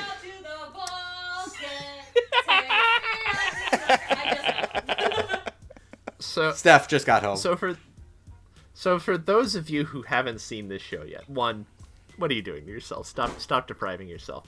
But towards the end, in fact, this is the funny episode right before shit gets real. And this is the one after the zombie meteor episode too. Yes. So they're like, okay, where it we need belongs. we need something silly, but maybe a bit more down to earth. So, basically, Mugen tries to dine and dash, and he gets caught, but the owner will let him off the hook if he helps him in a baseball game he's playing against a bunch of Americans who showed up and are threatening the town. Which, When I say this episode is art, I mean that in the most sincere possible fashion. I love this episode. it is delightfully silly. Okay, so Like we've got a catalog I think- full of anime Look. shows with a baseball episode. This tops them all. I think I think to love say the this is probably most- one of the most iconic episodes, yeah. The thing I love the most about the Samurai Champloo baseball episode is that, like, when the Americans are speaking, you clearly see the Japanese subtitles underneath, so you know in the Japanese version they are speaking English. So Or English. The American actors are just hamming Very it up racist so English. much. It is just magnificent. It's very funny watching a show that obviously draws a lot from American culture, but very specifically African American culture, and then being like, but don't get us wrong, a lot of Americans I suck, think the difference is and they are terrible. here's the difference. They're not making fun of, like, African American culture or, like, a lot of Yeah. interesting European cultures. This is an episode that's making fun of white people. No, this is very much like Oh. think of the most stereotypical ugly American you can think of. That is who this show. Which- that is what this is taking. I want to share an anecdote. Realistic white people. Imperialist white Oh, yeah. people is a very good way to play it. Because they are very racist. They call them savages very openly. Like, it goes hard, and they're meant to make these guys look like assholes. To which I want to share an anecdote of the one time I did watch this show, because I did watch this when this was on Toonami a few years ago. One of my favorite fucking conversations with the most unbelievably irate person I've ever had the pleasure of talking about things with on the internet. He said that this episode was racist to Americans. Which, I'm gonna be honest, is one of the funniest things he's ever said, but somehow still not the dumbest thing I've ever heard him say. This is maybe top 3, though. Okay. And would you like to guess what top 1 is? I need to make one addendum to what I said earlier, where it was kind of funny that it still had the Japanese credits underneath when the Americans were speaking. Because the other thing that I found absolutely hilarious is Samurai Champloo has, if I was paying the correct amount of attention, precisely one F-bomb in the entire thing. And it was said by one of the Americans. It was said by, like, the Commodore, who flipped them off and said, "Fuck them!" In Joey very Cartwright. easy to understand English. But they had to make them very full and vulgar, and God, that episode was a trip. And that's also where Monzo the Saw comes back, gets roped into an episode, and scores a home run with his club that looks very dildo-ish. Oh, that is a very phallic sword. It was. I think it's meant to be like a club, but it's basically like the Japanese equivalent of a dildo bat from Saints Row. Would you like a funny bit of trivia about this? I would like a funny bit of trivia. So the 2 Americans, not Americans as far as I can tell, ever went to Japan, but they are 2 real people. They are weirdly enough 2 guys who are often credited with inventing baseball, despite the fact that is not true. And at least one instance, he never actually claimed that. People just claimed it after the fact. I don't know if that second part was known at the time, but I do find it very funny.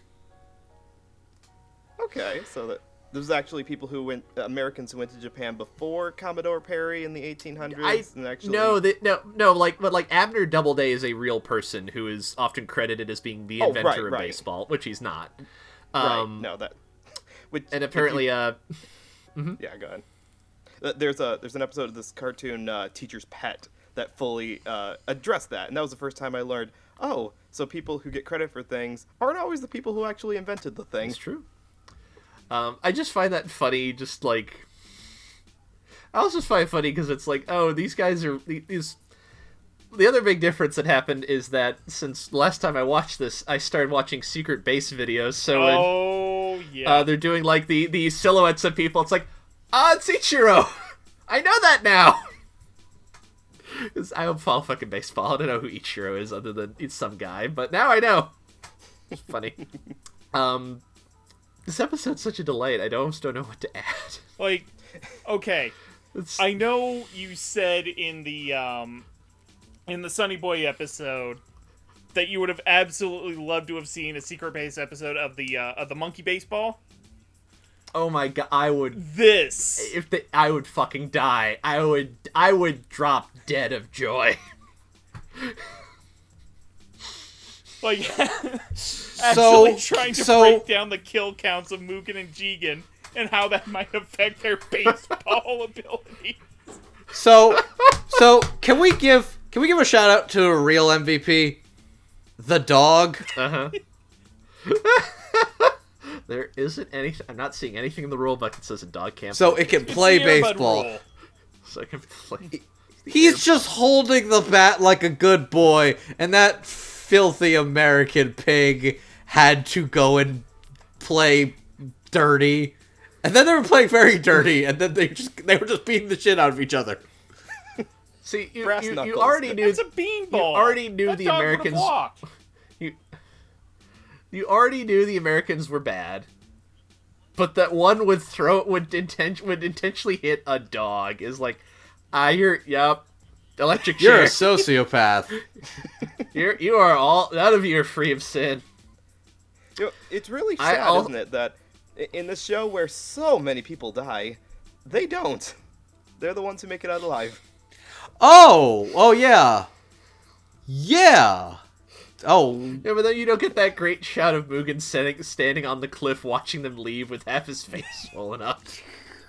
And then yelling at Monzo to shut the fuck up. Why do you keep showing up here? Go That away. was pretty good, yeah. Which, also, I love how he does, like, the breakdance pitch, and then it just fucking backfires. Absolute garbage. It's like, you let him walk. You were trying to be cool. You let him walk, and now you're discombobulated. You played yourself, buddy. Oh. Also, before I forget, I want to give immense credit to Dave Wittenberg for that For the ninja guy. amazing accent. The amazing accent he gives Kagimaru. Like, just beautiful. Like, Oh, God. Okay. Dave Wittenberg is so good. It's good. I like hearing retro things where he's in them, and he's so fucking Okay, good. hilarious observation here. Dave Wittenberg's accent is clearly a little more Bostonian than New York. And he's talking shit about Yankees. I mean, yeah. Does not to do feel this? does not feel like an accident. Right? Oh God, what was the thing that that Monzo said when he was trying to pretend to be American? I'm an American, Yankee Doodle. fucking brilliant. It's like a fucking Looney Tunes episode in here. I wouldn't be surprised if that was, Absol- like, directly ported over from the Japanese version. Like, it was just the Seiyu saying that in very broken English. Noah, do you recall what the subtitles were for that bit? I don't. It wasn't much changed. But I don't think it was the original Japanese audio. I do think that they had the American voice actor for that bit. But I don't think they changed the original line very much in there, and they didn't need to because it was already hilarious. It's so good. Yankee Doodle. So Actually, I just realized. Do you want to know the only place where they retained the Japanese audio and did not dub it at all? Where's where's that? It's a long show. Sorry. The scene with the Dutch guy when he's reintroduced with his other crewmates and stuff. When they and were they're actually speaking in Dutch. Yeah, that part. If you exactly, and so we're not listening to American voice actors try to speak Dutch. We're listening to actual Japanese speakers speak Dutch, and I like that. I like that they didn't even bother to try to have the American voice actors dub that over. Interesting. But it's just like... Michael McConaughey is the voice of Charles goddamn V. Britannia. And they paid him to say, I'm an American Yankee Doodle. God bless. That was the whole. God That's the Michael whole reason the McConaughey's- show was made. Michael McConaughey has one of those great voices, which means if you give him good, funny material, it is that much funnier. Oh. I think the English voice actors for that baseball episode were having a little too much fun as well, because unfortunately there were a few bit of slurs in there that we will not repeat here. It's probably something that would not have been retained if it was dubbed in today's society. I'm gonna take a wild guess. Probably not for this show. No. Unless it was very specifically mandated by the licensor to do it. Yeah, weirder things have happened for less. that's true. It's like I'm sorry, no, the that's a Americans are conversation. real pieces of shit. You have to emphasize. Anyways, that. let's sell this to the American audience. Where I still think very vividly about that man who said this was racist to Americans on the internet, which was a real conversation I had. He was being genuine, and this is the same person who honestly thought that Black Butler was ripping off the WWE because of the character Undertaker, not knowing that Undertaker was a real-life profession. I'm not even just mad. I'm just disappointed. That's an oh honey moment. I've met some characters on the internet, my friends. Oh boy. It's a great place, isn't it? Yeah, it's cool. But now I got some cool people. There's some cool people. So, a couple of them I talk about on his stupid podcasts. I don't know, Dub Talk, whatever. Yeah, They're okay, I guess. Off.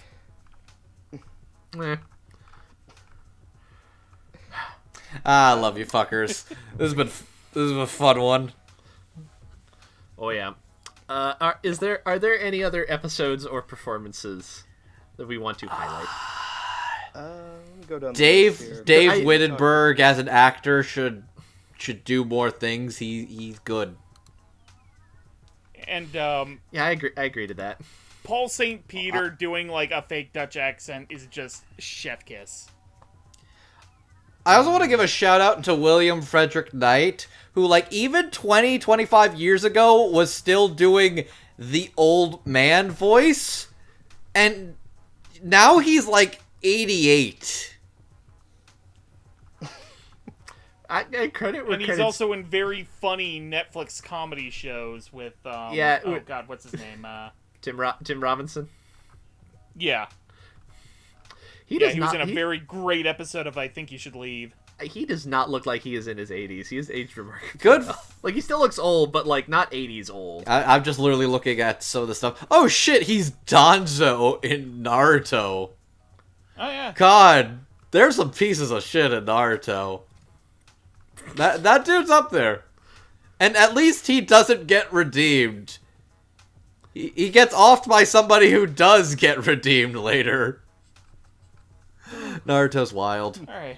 Well, We should do an episode on personally that I'm sometime. all Okay. set with characters I wanted to talk about. We don't have the time or patience to sit down to do, 500 episodes of Shippuden and, 220 of OG Naruto?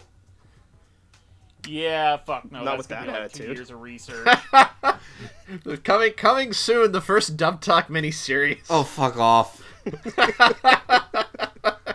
We at least do something better. I like Naruto. I don't do a Dub Talk episode on it like Naruto. Probably wouldn't be fair I'm not to those putting first couple myself through that episodes. kind of hell. Yeah. Yeah, also it's very long. Yeah, I also don't have any other episodes or characters to go over. I think we covered basically all of them. I think we touched on... Yeah, go ahead. close off by saying that I didn't really get to say about Fu's Japanese actress. Sounds very similar to her English voice actor. Sounds very similar to Kari. So for both Jin and Fu, they seem to try to match the pitch and delivery of the Japanese Seiyu with the English one as well, while still making it sound natural. So I commend them for doing that, especially because, as kind of mentioned before, this was early in Kari's career, so she hadn't, she already demonstrated she had immense talent at a very early part of her career, so that definitely deserves commendability. And also repeating everything that these guys already said about how she holds the show together. She's the spirit of the show. She's got a cute squirrel that needs to be in the show more often. That is why the show is good. Oh, by the way, I love the end of the tagging episode where she literally thinks that, 2 guys are fighting over her, and then it's like, no, they wanted to pet the cute squirrel. That was a good punchline.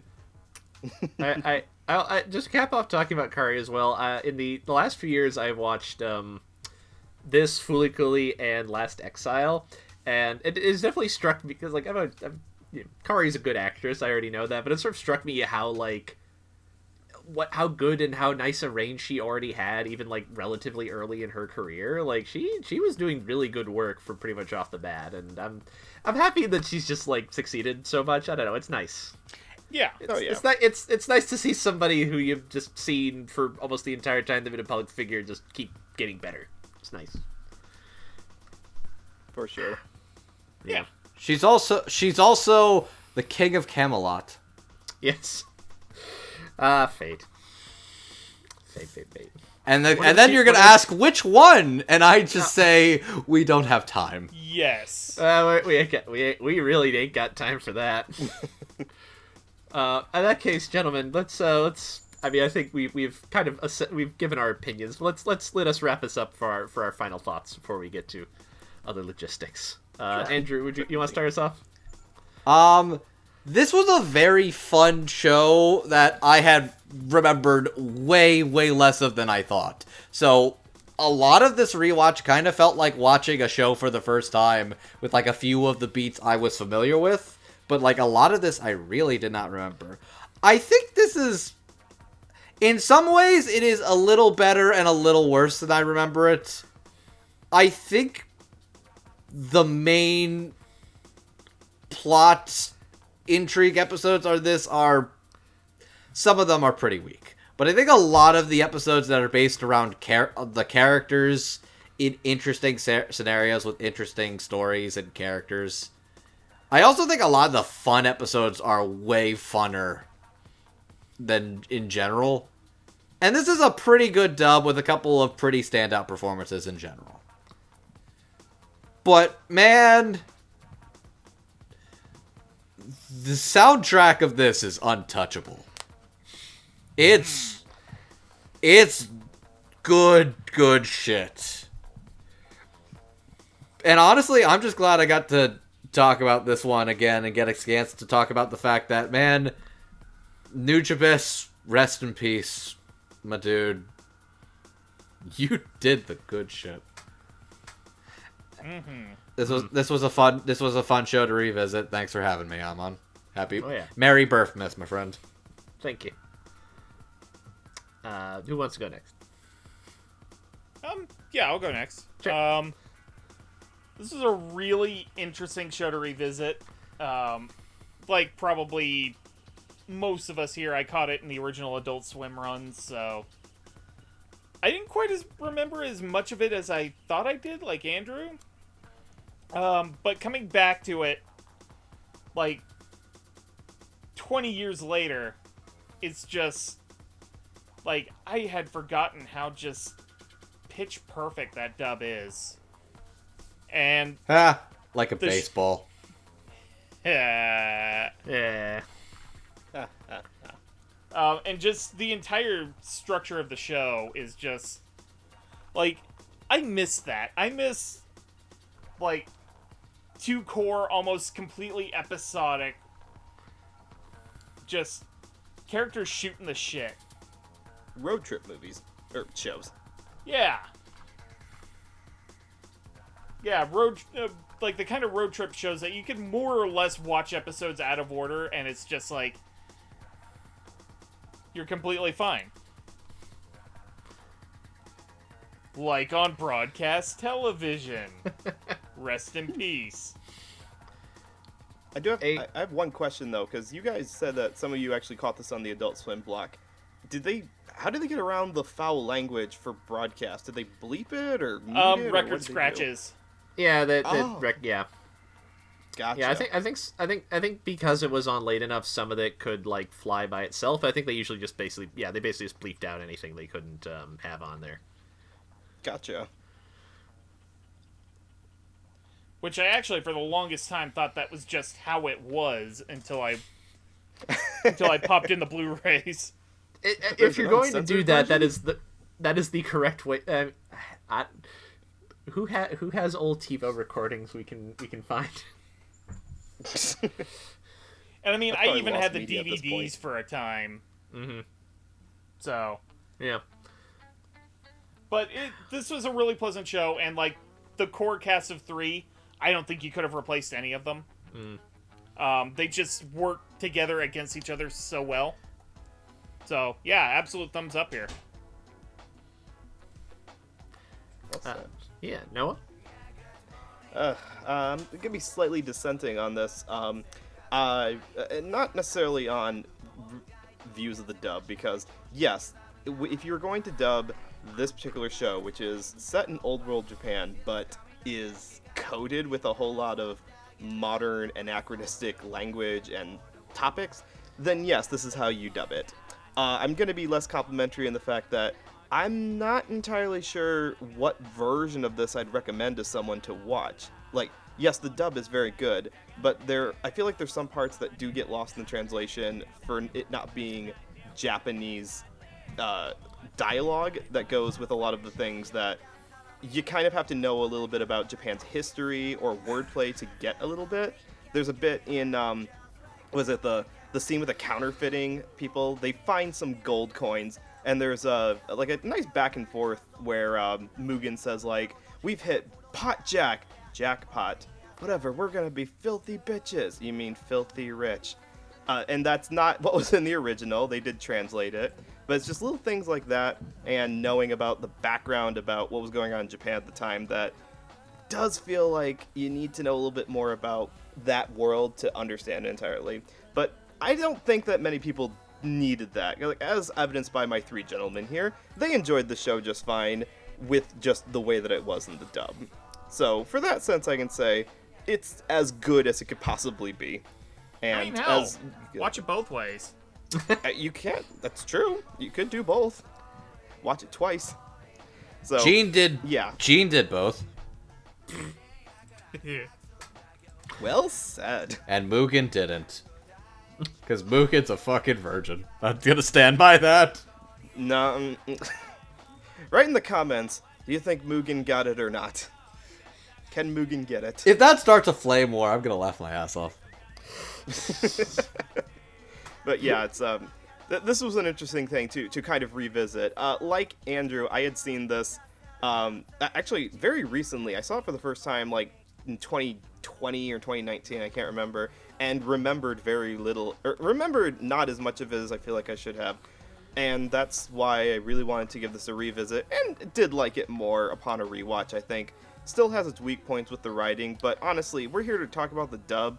The dub itself is top tier and not really something that I think could have been done by another group, other actors, any other way. It's good. It's good dub. No, I'm a big fan of this. I think this is a really well put together dub. I really enjoy this show. Like, in one of those weird ways where a part of it is like, okay, do I like this because it fits a lot of my tastes, or is it because I watched this when I was young, and a lot of my tastes were influenced by watching this? One doesn't contradict the other, just saying. No, it does not, no. But this is a fun show. I think a road trip movie is a good comparison, to the point where in the little introduction, in the episode where like the introduction is him singing the song, kind of talking about their journey. I did like that there are a lot of like dots on their journey that don't correspond to episodes, and it's like, who knows what adventures they got up to that we didn't see. Like, this is kind of what's great about it. What I think it actually reminds me of more is there's a writer I like named Nathan Rabin, and he has a thing that he'll talk about sometimes called the Hangout movie, which is a movie you like to put on just because, darn it, you just kind of like hanging out with the characters. They're just fun to be around. Yeah. And that's really what this feels like. It's just, you get these three, you just kind of like having them around. They're just fun. It's a nice time. Did he give examples of what he considered a hangout movie? Yes, not ones I can think of off the top of my head, but usually ones where it's like, I mean, my brain, a really good one up right before the episode started recording. Buckaroo Banzai in the Fifth Dimension. Yeah. Across the Eighth Dimension. Across the Eighth Dimension. Okay, see, my brain immediately goes to something like a John Hughes movie, notably like Ferris Bueller's Day Off and The Breakfast Club. Ferris Bueller's Day Off, I think in particular, would not be a bad example of that. It's like, you like again, hey, two guys and a girl, right? Same setup. You like hanging out with them. I also rewatched that recently while I had a Valentine's date in the city with Steph, and it was just on TV, and we basically just watched the whole movie. And yeah, that's a pretty fun movie. Oh, that's cute. You watch a Chicago movie while in New York? That takes balls, man. Okay. I wasn't eating the pizza like a fucking sacrilege. Oh, that's what's gonna start the flame war. Look. One of my favorite Jon Stewart bits is still the whole thing where it's like, look, if I want to get drunk and like shove my face in my food, I don't want to fucking drown in it. Don't get me started. I could do the whole thing from start to finish. Oh, it's so good. Anyways, continue. Yes, this is a great hangout show. It's the kind of thing where even if you don't want to watch it front to back, this is absolutely a show where you can just throw on an episode and it's like, yeah, this is a good time. I'm having a lot of fun watching this. And I appreciate that. I think that is a kind of show that I think has largely vanished as of late, and it's just fun coming back around to one that, like, you just kind of hop in and out as you want, and that's fine. The show still works. And as we mentioned earlier, this is like one of the first things that Manglobe worked on. We're sad to have seen them gone. And it's just nice revisiting that. They were a good studio while they were around, and it's a shame that even if part of them still lives on in Studio Genos, is that what it's called? Studio Geno, which Geno, which Golden Kamuy. Yeah, so they are continuing in some fashion, but it's a little shame that original iteration is kind of lost and gone. But they left us find some good work, so that's okay. Yeah, in case you want some other good recommendations, Michiko and Hachin's another really good one. The World God Only Knows. Did they do multiple seasons? They did do that. They did World God Only Knows. World God Only Knows and the OVAs. Huh. Yep. And I know this might be a little controversial since we're probably not going to get more of it. I don't care. What we got of Gangsta was great, and do not let its unfinishedness deter you. It is still a great ride, even if we never get anything else. Like that was if that had to be their final note, that was a good final note. Oh, that last episode hurts me. It's a bummer, but at least it is depressingly reflective of where the manga actually is. Anyways, fair enough, but yeah. Yeah. But thank you for listening, folks. We are Dub Talk. You can find us on YouTube, which is where you're probably listening to us now. Wait, sorry, do we have anything else we want to say, or are we good? I think we're good. All right. You can listen to us on YouTube, where you're probably listening to us now. We are on we're on Podbean and other various podcast platforms. You can listen to us there. We are also on Twitter. We have a Twitch stream, which several of us play video games on. I'm currently playing Grim Fandango because I'm horribly predictable. You know what you're about. You like weird old stuff and skeletons. And apparently things with Michael Sorek. I found out he's a character in that. Really? Yeah, he nice. he plays your shitty boss. That's pretty funny. Yeah. I cannot recall off the top of my head what Andrew and Roots are playing. Feel free to plug yourselves when you come around to you. Before we get to that, though, we also have a Patreon where you can give us money to help make the podcast. We very much appreciate it. If you do, you'll get early access to episodes and fun features like that. And if you contribute at a high enough level, you'll get your name read out on the podcast. So, for example, if you are at the $5 tier, you'll get your name read out here. So thank you to Michelle Travis, Niku Robin, but with Yowie Hands, and Victor Ray Maroda for your contribution. We really appreciate it. And if you're at the $10 tier, you can get your name read out here, such as Anthony Brown, Carly Lesticow, Crimson Echidna, Jacob Wilson, Jared Hawkins, Julia W., Marissa Lenti, and Otaku Anthony do. Thank you all so much. We really appreciate that you're willing to help us make this silly thing. Y'all are beautiful people, and we thank you for sticking around. Indeed. And gentlemen, please tell us, where do you want to be found on the internet? Hi there, my name is Andrew, aka Classy Spartan. You can find me over on Twitter at MangaBand9000. And if you like hearing the sound of my voice and making dumb, obnoxious jokes, you can find me over on Surreal Resolutions Anime Podcast O&A, where we talk about the latest anime news alongside our fellow podcast Dub Talk co-host, Jet. Patrick. Yeah, hi, I'm Patrick, aka Roots of Justice. You can find me on the twitter.com at Roots of Justice. Mainly retweet cute animal pics, talk general fandom stuff. You should come on by. Have a good time. I stream on Dub Talk's Twitch channel every Saturday at 5 o'clock Eastern. Right now, I am playing a really delightful early access Steam game known as Have a Nice Death. You play a little Grim Reaper, and you go through a little roguelike world. It's great. Blog stuff is also actually forthcoming. I actually have stuff ready to go. Hoorah! I just need to finish it. And now, here we go with Patrick's Cool Thing of the Day, where I tell you about a cool thing I found today. All right. And this time I don't have to step on Amon's toes with this one. like I had to do with Tokyo Revengers. This one's a game. One that I've actually thought about streaming, but like I'm actually having a good time with Have a Nice Death. So maybe like on my personal channel. It's called Vampire Survivors. It's a very simple game. All you have to do is move in specific directions. You fire projectiles out in all directions at monsters. They mob you. It's hard. It's fun.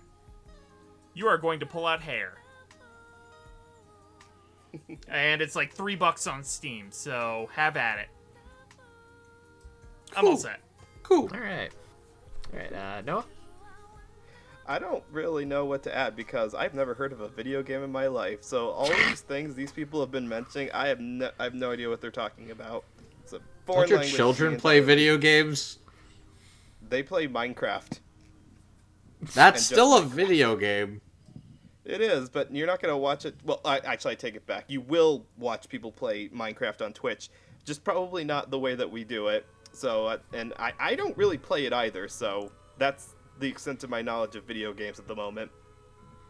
All right. Also, Roots. Also, before I plug myself, speaking of Minecraft stuff, Roots, you owe me a night of sleep. You know why? Uh-oh. What'd I do? Because, okay, I was perfectly fine not having seen the Backrooms short film before earlier. You had to retweet that into my timeline, and that was in the middle of the night. I had to turn on all my lights. I couldn't get to sleep for an hour. Why did you have to forward that to me? Unintentionally. Because it's good. It's like a 16-year-old playing with Blender. Like, how is that not awesome? It's awesome, but I can't sleep now, because now I'm scared of going into anywhere with anything slightly like liminal space. See, I would make fun of you, but I had a little bit of that experience recently watching, like, the April Fool's Adult Swim thing where they had the Learning with Pibby take over, and I had a couple moments where it was dark. I was like, oh shit, I'm a little uncomfortable right now. Anyways, it is canon that Joe Pera is uncorruptible. I believe that. Yeah, I believe as that. it should be. It's good to have that confirmed. But anyways, so yeah, I don't do anything with video games, but you can follow me on Twitter at NoahClue if your fancy is more of the animation discussions.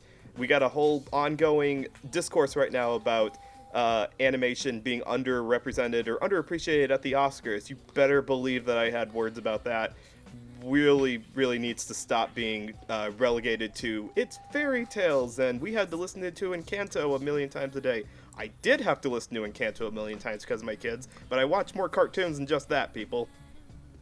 Well said. I mean, literally, a couple days after the Oscars, Shudder literally fucking announced they picked up Mad God. That they did. Which I'm looking forward to that, because the bits I've seen of it look amazing. Also, speaking of animation, Amon, you neglected to tell people where they can watch Champloo, if by any measure they haven't seen it yet. Well, thank you. Well, right now you can still watch it on Funimation's channel, but who knows how long that's going for. Thankfully, it is part of the bunch of stuff that has already made its way to Crunchyroll, so you can watch it there. It is, as far as it's still readily available on Blu-ray. I just ordered my own copy last week. So you have your options. This is not one I see going away anytime soon. It is of quality and has prestige behind it and so on. So yeah. It's funny because we had that brief period where Cowboy Bebop was out of print and inaccessible anywhere, and yet for some reason Champloo has always been accessible since it first got printed. I think it falls in that weird category where it is well liked, but it does not have the cultural baggage of Cowboy Bebop, which also just means less people are going to be fighting over it at any given time. That's a good point. I was honestly surprised that the music has had no problems in being reissued. Like, there's been no Oasis refuses to let us use the opening more than once issues with the music. We've gotten it uncut every time. As far as I know, all the music was composed for the show, except for I think the ending song on the last episode is a pre-existing song, but everything else was made for the show, which I'm sure makes it much, much easier to deal with that kind of stuff. Yeah, it feels like everything that exists for the show is for the show.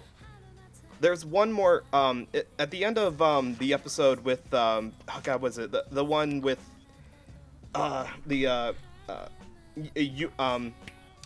what's the name of the native people of Japan? I don't want to mispronounce it. Ainu. The Ainu, thank you. Yeah, in the Ainu episode, he's playing a song on the shamisen that is actually recording by a singer who passed away during production. They used her song in that episode, and they give her a shout out at the end of the episode.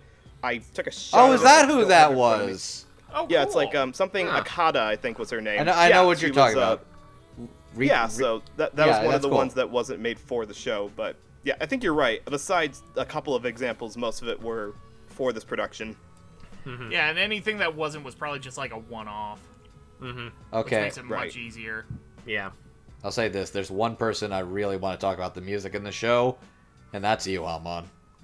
Oh yeah, so I'm Amon. You can find me on Twitter at AmonDuelUS, where I talk about stuff, but I like talking about music.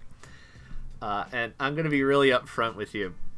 There are two reasons I want to do this episode. The secondary reason was the episode that you just listened to, but the main reason was this. Editor, can you take the soundtrack down and put on something a little more appropriate? Thank you.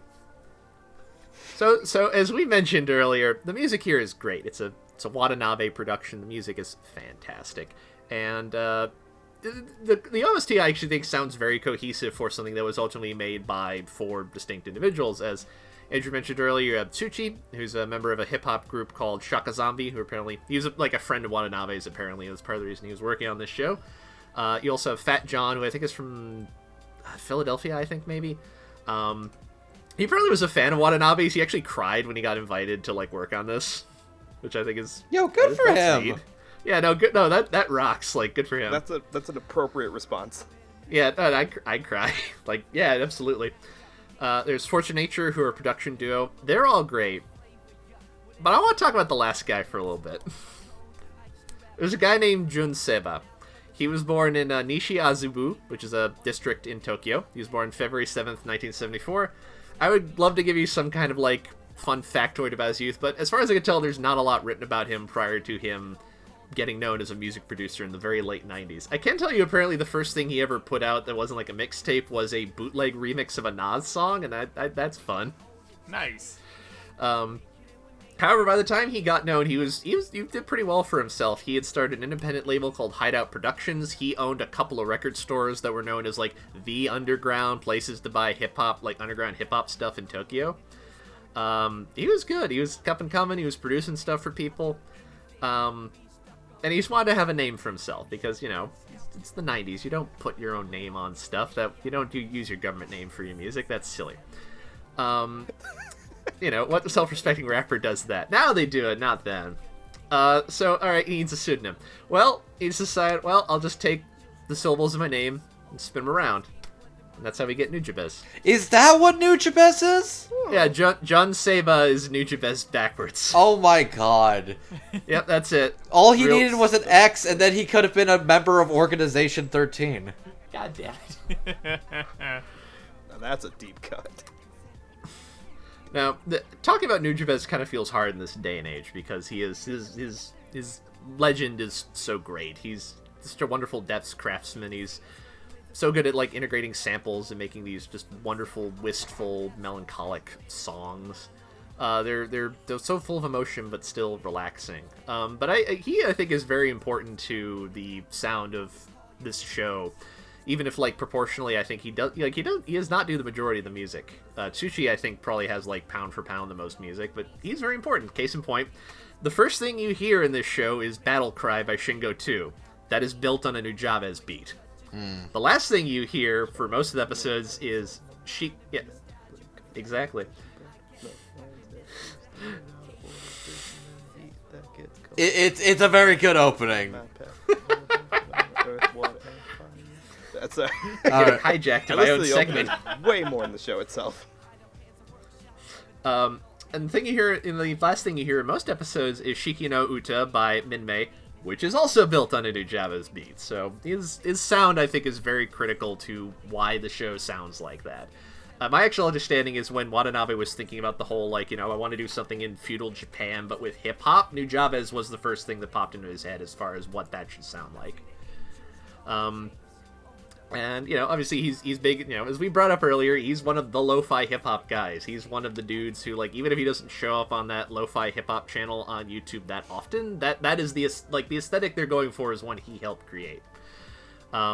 And I actually thought, like, one of the things I thought stood out about the show when I was watching it on Adult Swim is a little, like, about a year before this, they started their aesthetic started to change, and that started to be the period where, you know, in between shows, you wouldn't just get, like, the white text on black background bumpers, you'd also get the, like, shots of Tokyo at night with, like, you know, hip-hop beats and electronica music underneath. And Samurai Champloo, at least as far as the Saturday Night Lamp goes, felt like the first show where, like, the aesthetic of the block had a show that matched its aesthetic. Which I always felt that felt very cosmically appropriate, that, like, those change, like, that change and that show coming out would happen so close to each other. And it continued to retain that, keeps that kind of counterculture identity even into the present day. As long as Jason DeMarco is running that thing, he will use music from Stone's Throw, who I believe are also based in Georgia. So, like, yeah, definitely. At the very least, he's a big fan. So, now I can basically recommend anything Nujabes worked on. He did a lot of good stuff, but the one I'm going to focus in on was something he actually did with Shingo 2, the rapper on Battlecry. They basically started collaborating, apparently just because Nujabes sent Shingo 2 an email and said, like, hey, you seem cool, you want to work on something together? Because this was, like, the early 2000s, that's how you communicated, I guess. That checks out. They met up. They didn't IM each other on AOL chats? I guess not. Did AOL catch on in Japan? Noah, Questions for another congratulations, Noah. You now sound older than Amon. Good job. How do I put my floppy disk into this laptop? So they met. Nujabes played Shingo 2 some of his beats, and he honed in on one that he thought sounded really good.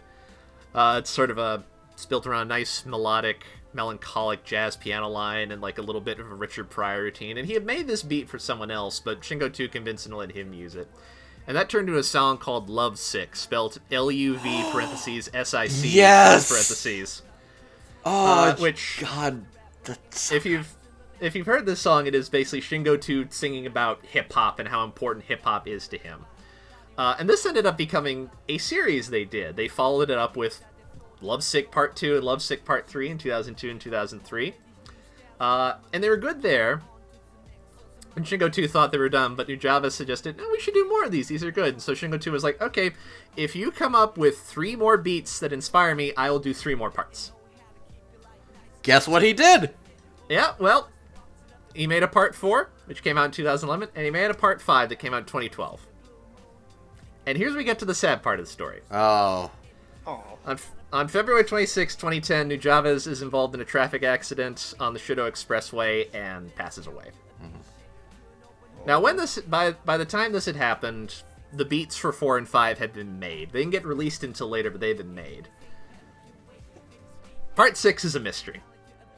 Nujabes is kind of a perfectionist. He rarely shared work that he was working on before he thought it was done. So as far as Shingo 2 knew, that was it.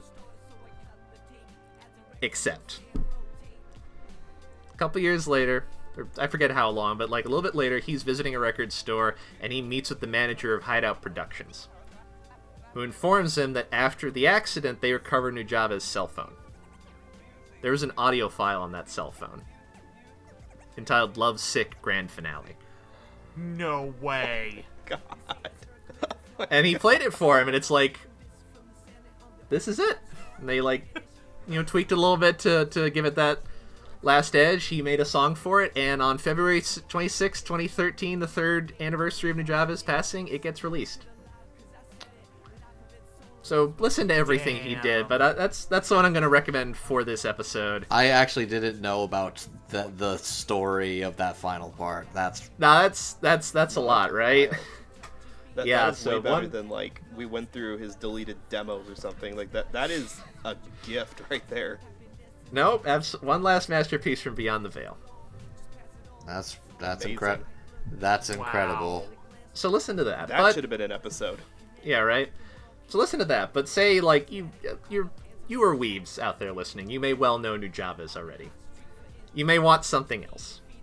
Well, maybe you decide, no, you know what? I want a different guy who revolutionized rap music, who was taken to us far too far, and was also born on February 7th, 1974. And, well, guess what? There's 2 of them. What?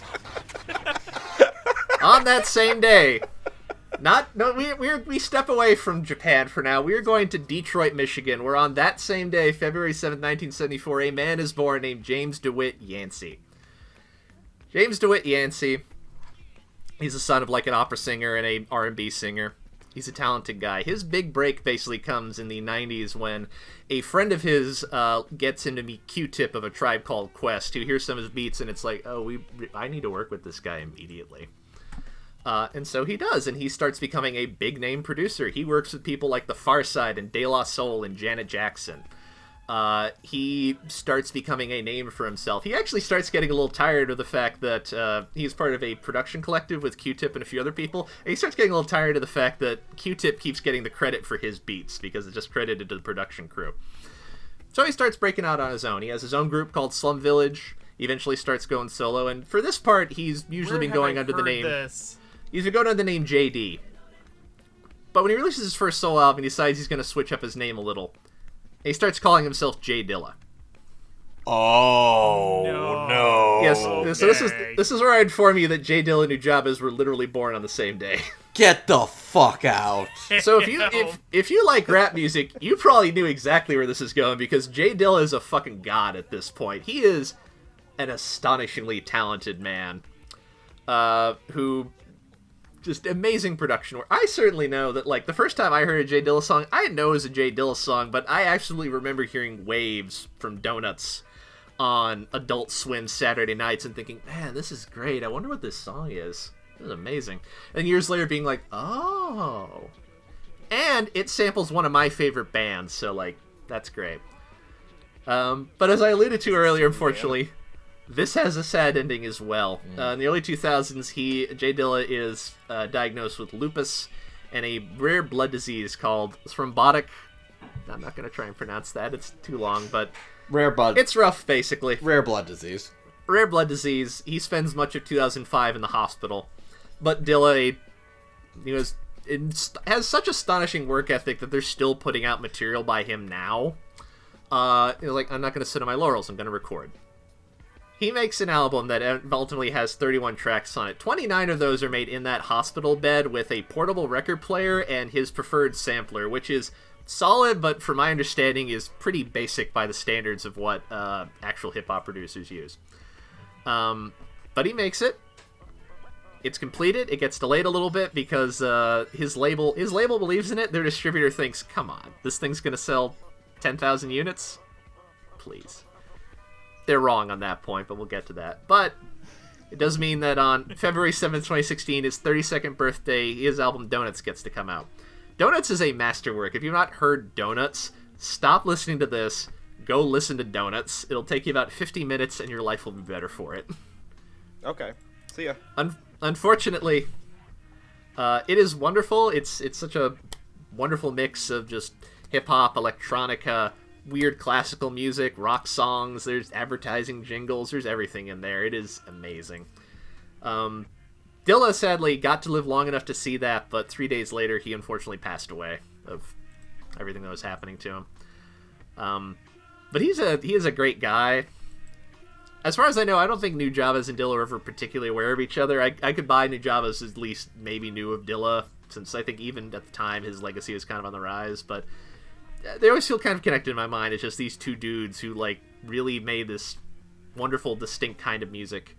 Were clearly taken to us far too early, so go out, listen to both their stuff. They are well worth getting to know. Thank you. Anyways, Thank you for that, Amon. That was great. No problem. That is our show. Thank you for listening. Check out Samurai Champloo, check out J Dilla, check out Nujabes. You'll thank yourself for it. And with that, we bid you adieu. Rock on Boston. Rock on Chicago, rock over Boston. Good night, everybody. Otaku on that daba. Rest in peace, Nujabes and J Dilla. R.I.P. Of the latest sunshine, not to melt